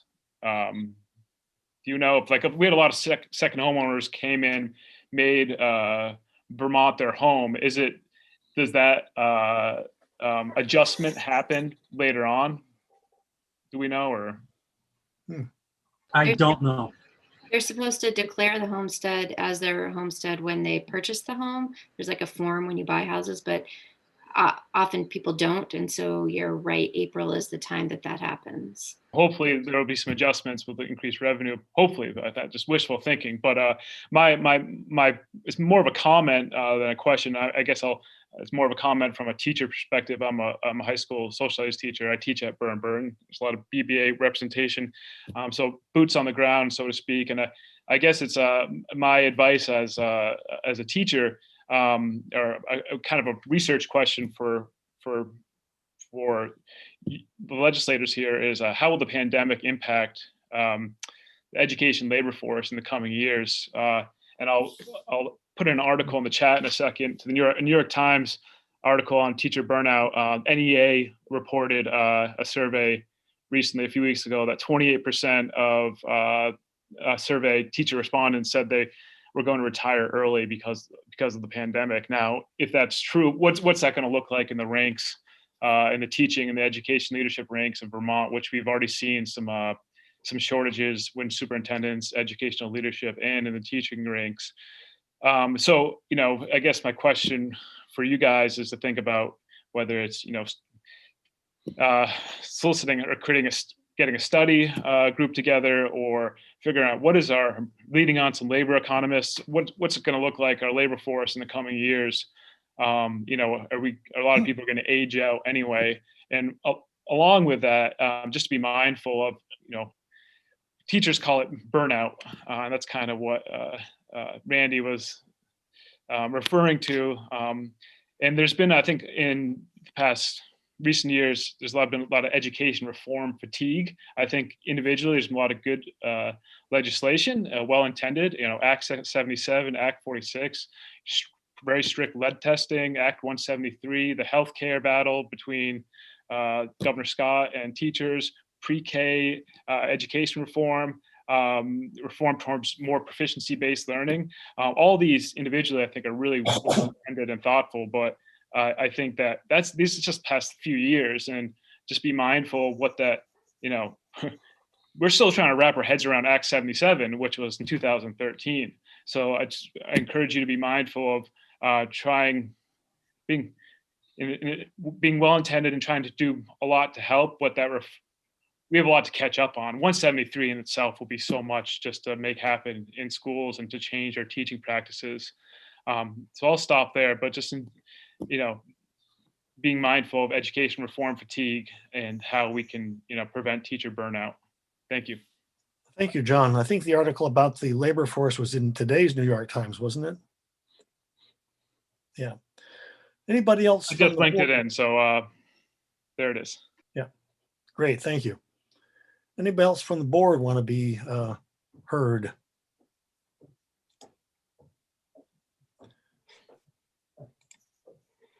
Okay, all right. Well, I want to thank all the representatives and senators who visited us by Zoom. It's been a very interesting, I think, a very useful exchange.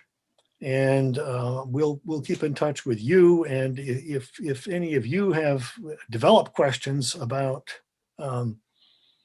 what's happening with us, I would say feel free to funnel them through either me or through Randy, and we'll get them out to whoever can possibly give you some answers. But again, thank you all very much for attending, and thank you all the board members for their good questions and comments. Thank you, Herb. We did say, Herb, yeah, that there was one question we wanted to leave the legislators with, which is our overarching communications question, which is what does a quality school and education mean to each of you? And you don't necessarily have to try to answer that. You can't answer it right now, but it is a question we are posing actively in our communities. And we'd love to have your thoughts, if perhaps in writing. That would be great. Thank you. And Melanie has something to say. Just to build on that and reframe it just a little bit. I think what Dick is talking about specifically is that our communications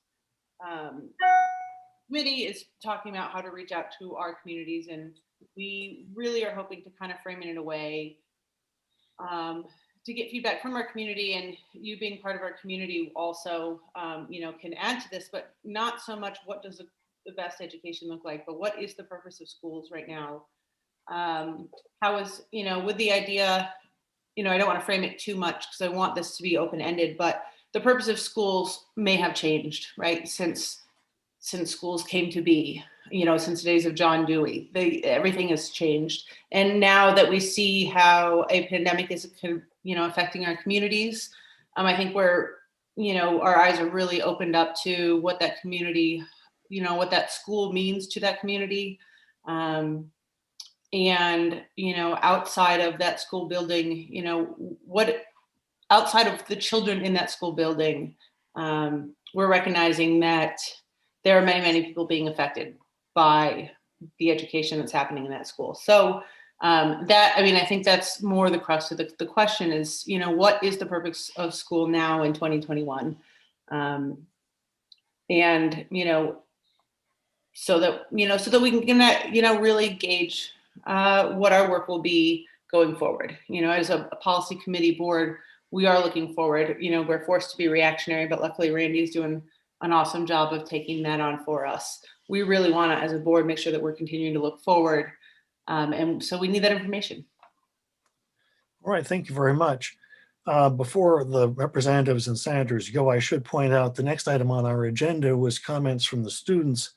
Obviously, they've already had some, but would either Lexi or Sam, would you like to say anything before, like when you still have a legislative audience here? Yeah, I had a little something written down. So one of the things that we were talking about is that, as a lot of people said, it's like a lot of students are unhinged about everything that's going on. It's like, it's a hard time to be a student. However, I think that's something that everybody could agree on, is that we want to stay in school in person. And so I think because of that, at least in the BBA community, from my perspective, a lot of students are following these rigorous rules, and they are holding themselves accountable if they go out of state to see family, if they have to go on a family trip, if they are exposed, they're holding themselves accountable, because their 2 weeks out means that everybody gets to spend those how we have been. And another thing that we talked about is that there is this lack of self-motivation through all of this, and that it can sometimes be hard to find motivation, but a lot of teachers are really trying. And so kudos to like the teachers. And I think that right now everybody's doing everything that they can. And those are just my thoughts. Thank you very much. Sam, anything to add? Yeah, so when Lexi and I were talking, you asked us a question about the sources of stress, and we think we found 3. There's the base level of COVID. Then there's also, we are learning the same amount of material in a normal year, but with a lot less class time. And then we also think that there's a decent amount of stress due to social situations, because we're all isolated. So different kids at our school are facing different levels of food insecurity, health stress, and stress in their home life, but everyone is facing at least some of that, or almost all students. But everyone is definitely, our prominent source of stress is coming from schoolwork. We have limited contact with teachers, and they feel like they need to cover as much as they would in a typical year. And so this has led to more independent work that happens outside of school. And for many kids, this responsibility is an added stress, especially with less instruction in the more difficult courses, with tests coming up in the spring. And then also most high school students, they de-stress through social activities. And especially now with the governor's new mandates and almost all after school activities are on hold, it's harder to find ways to relax.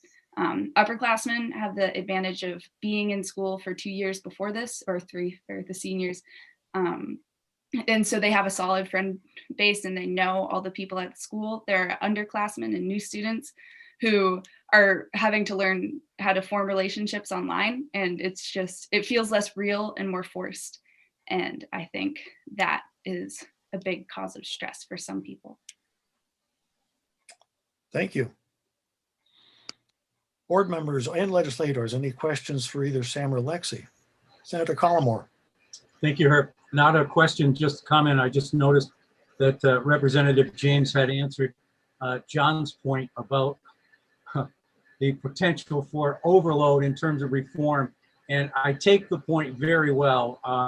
The meeting that is at Mill River High School next week in the past has always said, it's kind of like the oath that doctors, or not the oath, but maybe they're doctors do no harm kind of thing. And the legislature, I think, has a tendency sometimes to do that.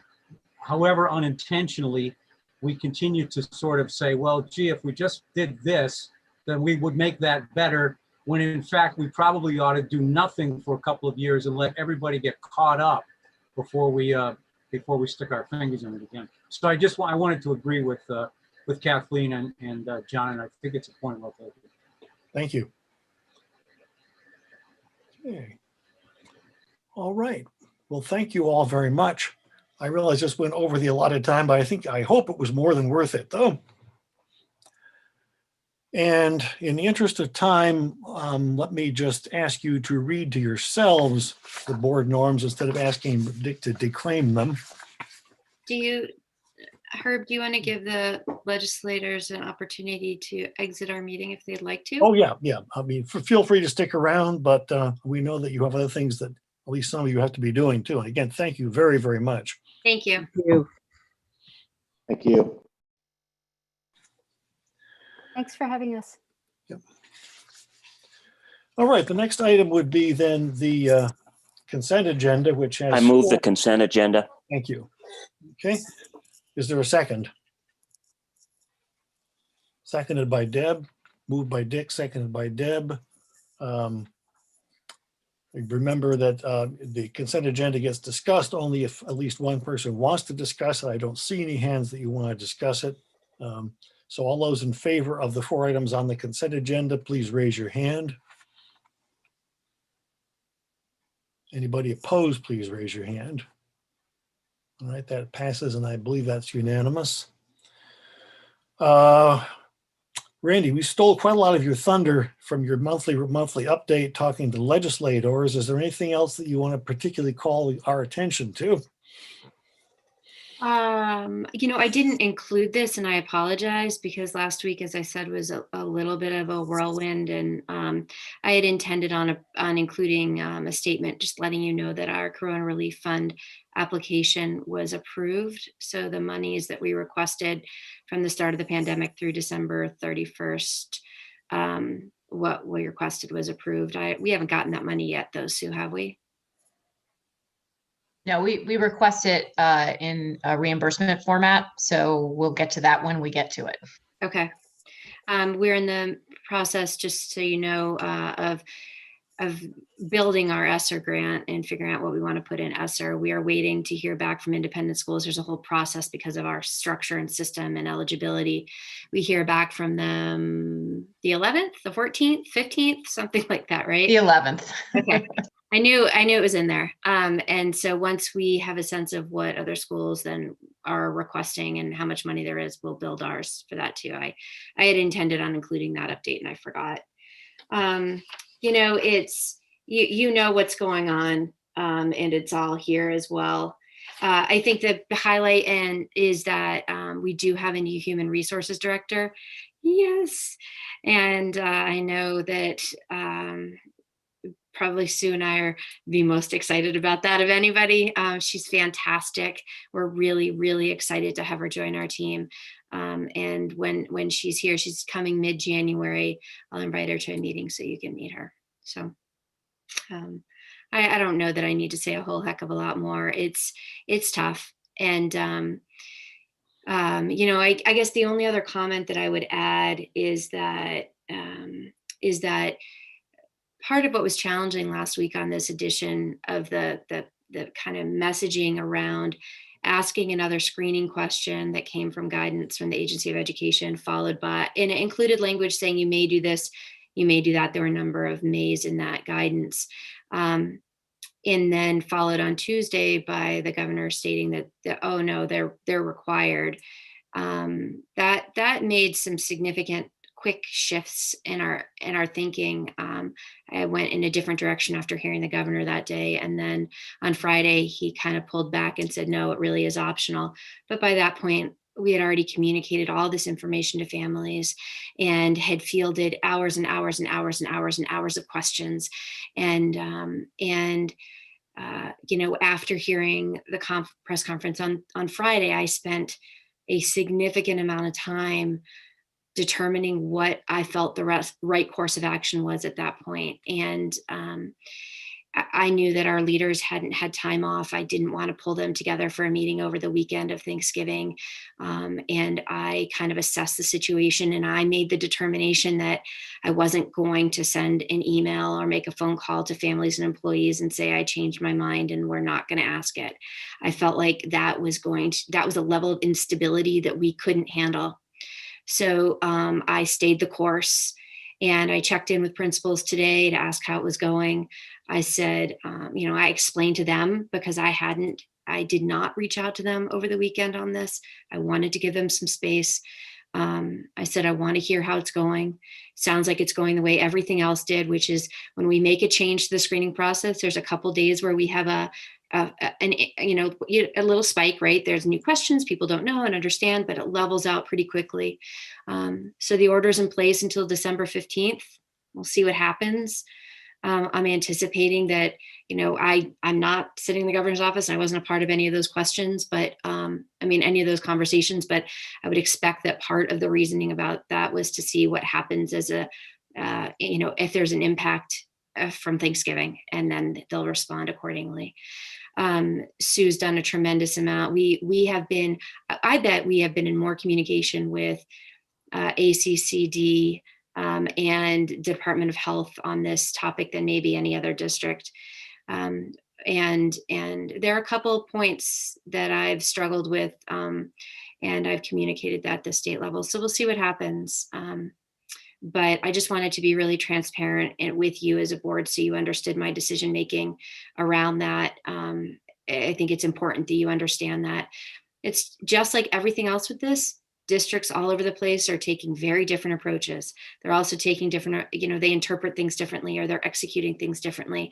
None of that is helping people to feel less stress. So. Thank you. Thank you. Any questions or comments? All right. The next item is the adoption of the prevention of sexual harassment as prohibited by Title IX policy. Whoops, Dick, did I forget something? No. Okay. I move that. You move that, okay. Remember, this is just the second stage in getting a policy in place. Deb, is that a second? Yes. Thank you. Any discussion? Hearing none, all those in favor, could you please raise your hand? Anybody opposed, raise your hand. That passes unanimously then. I'd like to, in the next item, thank Melanie in particular for putting together a very comprehensive review of the policies that we, Jane and I and Deb and Randy, all reviewed. Virtually all of them, as you can see by Mel's write-up, are either covered by a replacement policy and or most of them are procedures. And so therefore, I'm going to cut in at this point because we are a little short of time. And I was going to then move. Oh, okay. It's my fault, but I was, are you going to move to postpone the consideration? No, I was going to move that the recommendation be adopted. Okay. Let me just say that apparently it's my fault. I didn't send this to more people than you and Randy, that I actually analyzed the differences between the two and came up with some recommendations, which apparently the committee never got a chance to look at. And I would greatly prefer it if you could look at my recommendations, and maybe we don't have to handle this until February. That's fine. Thank you. Although I don't think any of your recommendations are going to change our recommendation. Everything's covered. Well, maybe if you look at mine in detail, you'll find there are a few things that fell through the cracks. We'll see. Let's see. And we have review and the next item is a result of a detailed discussion that we had, largely motivated by Deb, with respect to our job to actually discuss and consider policies in a systematic way as we move forward. And Deb's letter, I think, is self-evident, and recognizing that December 15th is not a good time to get involved, and that the new board will come on board in March, that we adopt or think about seriously, including as a fundamental part of every agenda, a detailed consideration of one of the either Section 3 or Section 4, Article 3 or Article 4 mandates to be actively and regularly reviewed going forward, certainly in the March meeting to begin. And Deb, is there a general? Yeah, I was just, go ahead. No, I just going to see if there's a general consensus that you. Yeah, Adopt the I think we recommendation. could, I'd like us as a board at some point just to discuss how we want to proceed to do that, and that we should wait until February to do that, there is one suggestion in that article that Val gave us, and she didn't tell us the source, so I'm sorry I couldn't cite the reference, but there are lots of options for how we could go about doing that. We just have to do it. And then maybe February is the time to plan. Just a clarification, do you mean that Dick and David and I should meet with the superintendent in February to decide how to put it on the March agenda, or do you want it on the February agenda? February. Yeah, right. I mean, that we decide, do we take the suggestion and assign it to people, or do we, how do we go about doing that so that we're all involved somehow and all can contribute to how we go about doing that? That's actually our most important job. Okay. Anybody object to having that on the February agenda? I hope not. No. All right. Any community engagement update? Well, go ahead. I guess that there were two things. One was the list of people that we would target to send out a questionnaire. And I guess I didn't explain it very well, I'm sorry, in my email, but our hope was that all of us would contribute to that list, that each of us in our towns would look at the names, think of groups that you know, people that you could approach to ask them if we could, if they would like to participate. And I was thinking it would be good if we could include all our select boards, because they view themselves as the town leaders, and many of them, they're a diverse group, and I think they would appreciate being involved. So all of us in all our towns should approach someone on the select board, and that there are probably other groups. It does, there are lots of groups in all our towns, but we'd like to just get a diverse and broad representation, and we ask all of our board members to help with that. This is something they probably should do that pretty soon, because we'll be sending it out in January. Something that just crossed my mind. Would it be a good or a bad idea to include the trustees of the 3 major independent schools we have that serve people in the district? Sure. They can turn us down if they don't want to do it. We just need to ask them, invite them actually, and I've found actually that people appreciate being asked.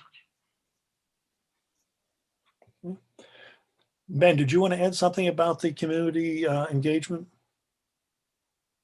Not in particular. I think Deb hit on it. I think there's that. I think Randy, I mentioned that we might look at the survey. Our time is run out tonight, or run through, so it's in pretty good shape, and we've passed it by folks. So that's close to what it will look like in the final version of what we'll send out. There may be a few tweaks, and if people have input, please share. But otherwise, I think the really critical part is during the next month for all of us to do our part to try to reach out to folks in our community, so that we hear from the folks that we wouldn't otherwise hear from. And that's the really important part, is that we're all trying to think along those lines of who would not participate in a survey, and how do we reach those people, because that's really what we need to try to target. So, and we'll make it easy for them. They just need to tell us they'd like to participate, and Bob Niles is sort of doing a good job, leading us on how to do this. So they don't need to do anything besides agree to give us their ideas. Jane, and then Mel. So I think you touched on part of this, Deb. I think I was confused a little bit about how far to reach out or help coordinate in any way. So do you just want us to give you the names, or do you want us to go ahead and say, hey, contact your people and ask them how they want to participate? Right. Contact them and ask them. And then it also should be people who we want representation from our towns, our voters, our taxpayers. So it wouldn't be a wide state agency. It's just, we're trying to involve our communities, our taxpayers, our stakeholders. So you ask them, would you like to participate? And they say, sure. Or they say, well, I'll have to ask my board what they think or whatever. And then say, okay, then we'll be back in touch with you in January to disseminate the survey. Okay. But we need to approach them first because you need access to their list. And somebody has to be able to give it to us. Mel, you're next. I just want to, I guess, a question for Bob or Randy or, our powers that be. Can we get or put together maybe a package for everyone that's getting ready to go out that has, a PDF of, our fullest intent that we put together as a policy committee early on, as well as a survey, and just so that when we are going out to the community, everybody has access to all the touch points and all those conversation starters that they might need when they're going out. Right. Is there, can we share a Google folder that has all those docs in it just so that it's easy? I guess is a question. Is that something we should do here, or do they live somewhere on the BRSU website? I also had some questions about some of the wording in the survey, but I think we can save that for our committee, if that's all right. Is that okay, Ben? Since it's late. Yeah, I mean, I guess that's what I'm thinking is wondering whether the community engagement committee wants to get to the one more time.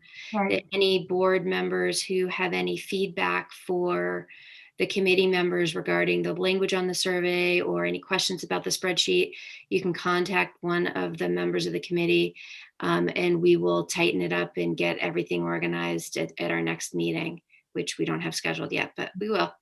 Can we stay on like right after this and just schedule that? Is that? Oh, all right. Yeah, and I just wanted to ask Bob if he has anything to say. He's been great on this. Do you have any, Bob? Do you have any advice or any other suggestions for us? No, in the interest of time, we can wait on that. Okay. Just want to say thank you to you. Anybody else on community engagement? Okay, the work plan is in your packet. Randy, anything we need to pay particular attention to that's been revised? Well, our focus for the next meeting is really tied up with the budget. And on the executive group, we spent some time recommending that we get that word out so that people can actually tune in to the YouTube or the Zoom meeting, because that's obviously where a good, healthy portion of the budget work is going to take place, with huge amounts of questions and education. The only thing I would remind us as a board, which is Mr. Cleary's comment, is ultimately we should understand the budget, but we only approve for the voters the bottom line. And we do have, Bob, we got it submitted today, right? We have a press release going out for this week with all of our board meetings over the month. And then we're sending another one out to make sure we've done it twice before your next meeting.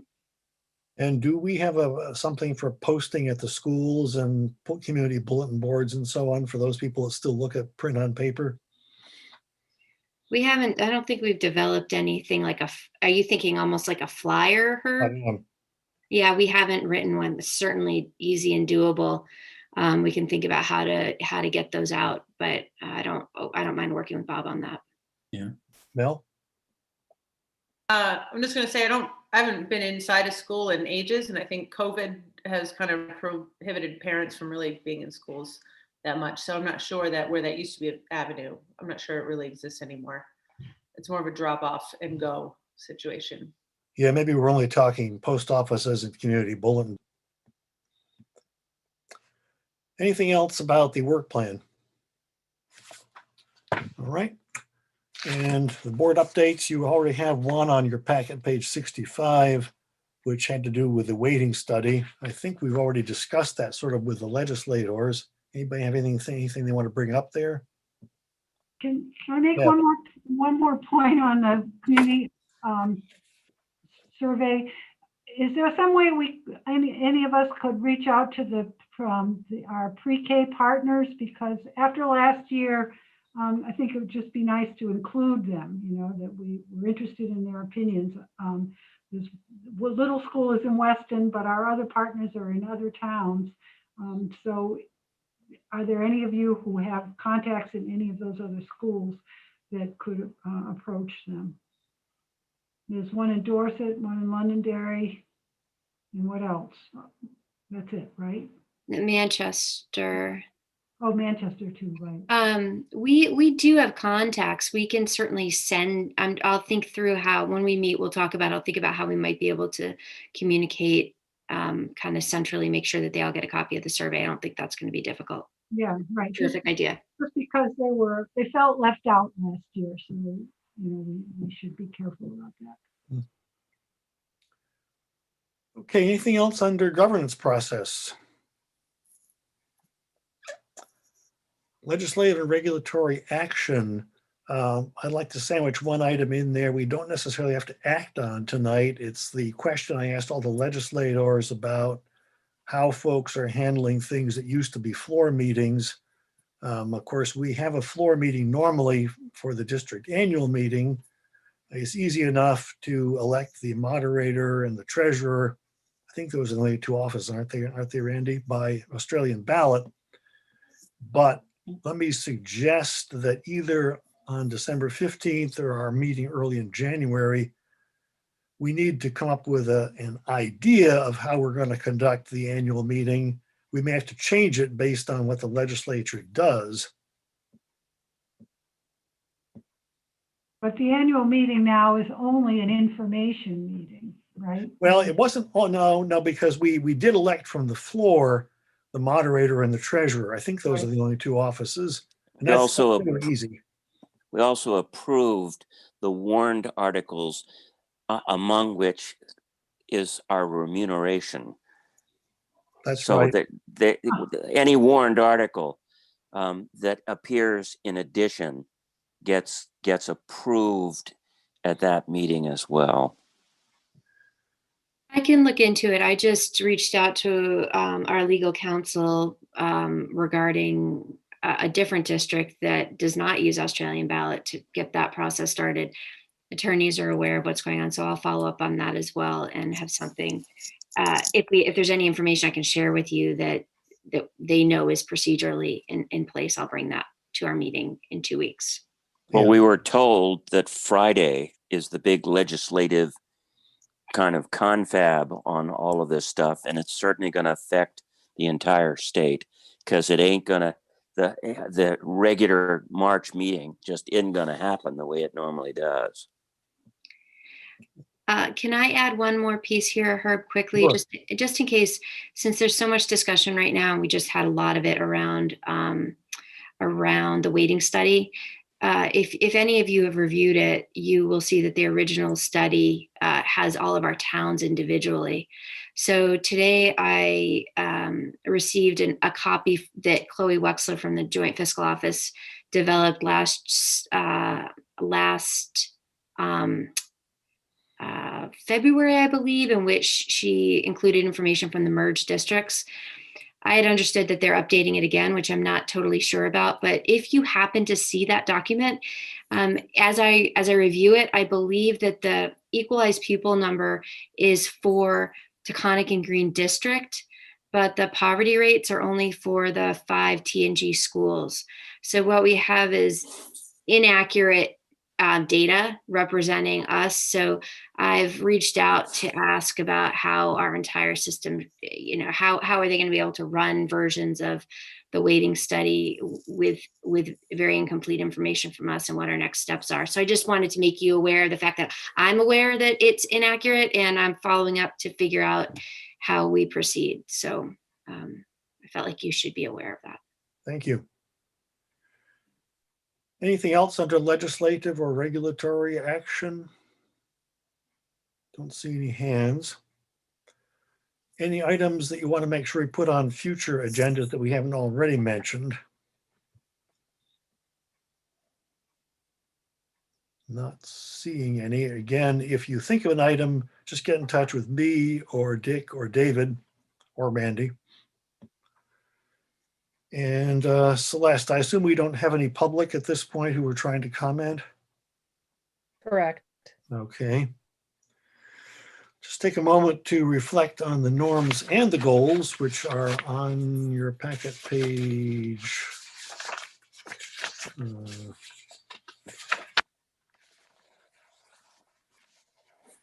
I think we would be remiss if we didn't thank in absentia Jim Salzgiver for putting together that incredibly useful 5-point series of bullet points that the legislators got. And I think that they certainly appreciated it. Yeah, Dick is absolutely right. Any observations about whether we have been following our norms or trying to get closer to our goals? All right. Well, I want to thank everybody for the good questions and comments that you gave to the legislators, and I particularly want to thank Lexi and Sam for being available to give some input to them, since you helped answer one of Senator McCormick's questions. Is there any other business before we adjourn?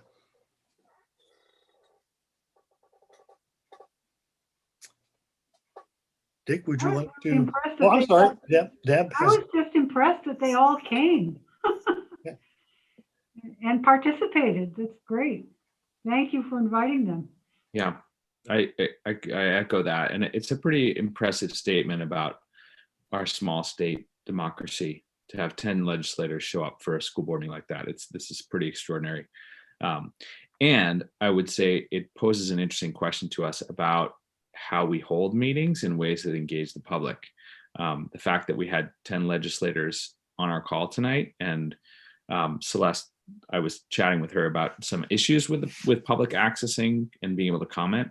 But she was saying at one point there were only 3 people watching the YouTube. And so I just sort of put that forward for us as a board, and I, and sort of set it sideways in the chat to the legislators that it's an interesting time for us to think about how we run public meetings, and if there are opportunities to shift some things so that we actually really engage the public, because this doesn't do that. It's informative, but it's not engaging, and so. Did you feel like that? I'm glad you brought that up. And we have a lot less public participation now, even though Zoom's available, than we did back when we rotated meetings from school to school. It's kind of disheartening. Did you feel like that was engaging with the legislators? Personally, yes. I mean, I to hear what they're concerned about and what the things that they're addressing in all their different committees that they're part of, I find that fascinating. But I know that I'm, that's me as an individual. Yeah, no, I just wanted to make sure that I was understanding the point you were trying to make, which Yeah. because that was my experience as well. It felt like, wow, we had a lot of people on this meeting. We were able to engage, and the flow and give and take seemed very natural and comfortable. And I don't know if that's because we've all grown in our Zoom skills over the last 7 months, but it worked. And I do think that there's something to take away from that. No, I agree. And I think it works very well. We've figured out how to make this work as a board and working with it within our structure. But in terms of bringing people from the public into our conversation and having real genuine input and engagement by other members of the public, other than those who we specifically invite in, like the legislators. It doesn't, we're not, just by the numbers, we're not doing a very good job of it. And I don't think our public meetings, in general, in terms of town, community meetings and things like that, there's some barriers between that prevent a lot of people from accessing participation. So, Bob, then Mark. Yep. Just quickly, and I can follow up on this, is that obviously, GNAT does screen these meetings, and I can check and get some idea and report back as far as what kind of post-meeting screening or links are checked or clicked on is to watch this meeting and for how long. And I'm pretty sure that tonight, if they didn't watch it directly, you're going to see coverage of this meeting in the Manchester Journal and on GNet. And then when they talk about that, then that helps. Maybe we can then promote that story and give a link to the meeting if people actually want to watch it. So we can do that on social media to help boost the reach of this gathering. Mark? Yeah, I thought it was an excellent meeting tonight, very engaging. And I did flip back and forth a couple of times to the YouTube link to see how many people were on. And, there was a max of 3. And even with Zoom, the attendance has, is very light. And I also wonder if some policy governance adds to that, because the points of interest that the constituents used to attend school board meetings are not discussed anymore. So I think they feel like there's less for them to attend and participate in. Mel? I'm going to kind of back that up a little bit and saying that, people will watch what they're interested in. If they think there's something there, there's people on Twitch and they're just engaging constantly, watching people just play video games, right? And it's because it's what they want to see. Hopefully that our policy, our community engagement process will help engage people to the point where they want to come see us. But I think unless we're, promoting our meetings ahead of time in an active way, we're, putting on an agenda isn't necessarily appetizing. It's, it's not engaging. It doesn't really grab somebody's attention unless like Mark said, there's something really specific they want to bring. But maybe, sending out a survey and getting some feedback and letting people know we want that feedback could help. Jane? I think that I'm not really sure how this could be implemented, because I think, the timelines from getting agenda set and the announcements and so forth, it makes it difficult, I think, in some ways. But it'd be interesting if there was a way that we could identify the different stakeholders, not just through the community engagement process. I mean, that's part of it, but sometimes by just knowing what's set on the agenda and everybody making a point of thinking for a moment, oh, who in the community might be interested in this, and make an invitation to come to the meeting, a suggested invitation to consider coming to the meeting, that it could be something that they're interested in. It might just be that, even that we take that when we look at future agendas, identify certain groups that we might, even if it's just one group from every month that we identify and invite them to be part of the meeting. Yeah, what about that?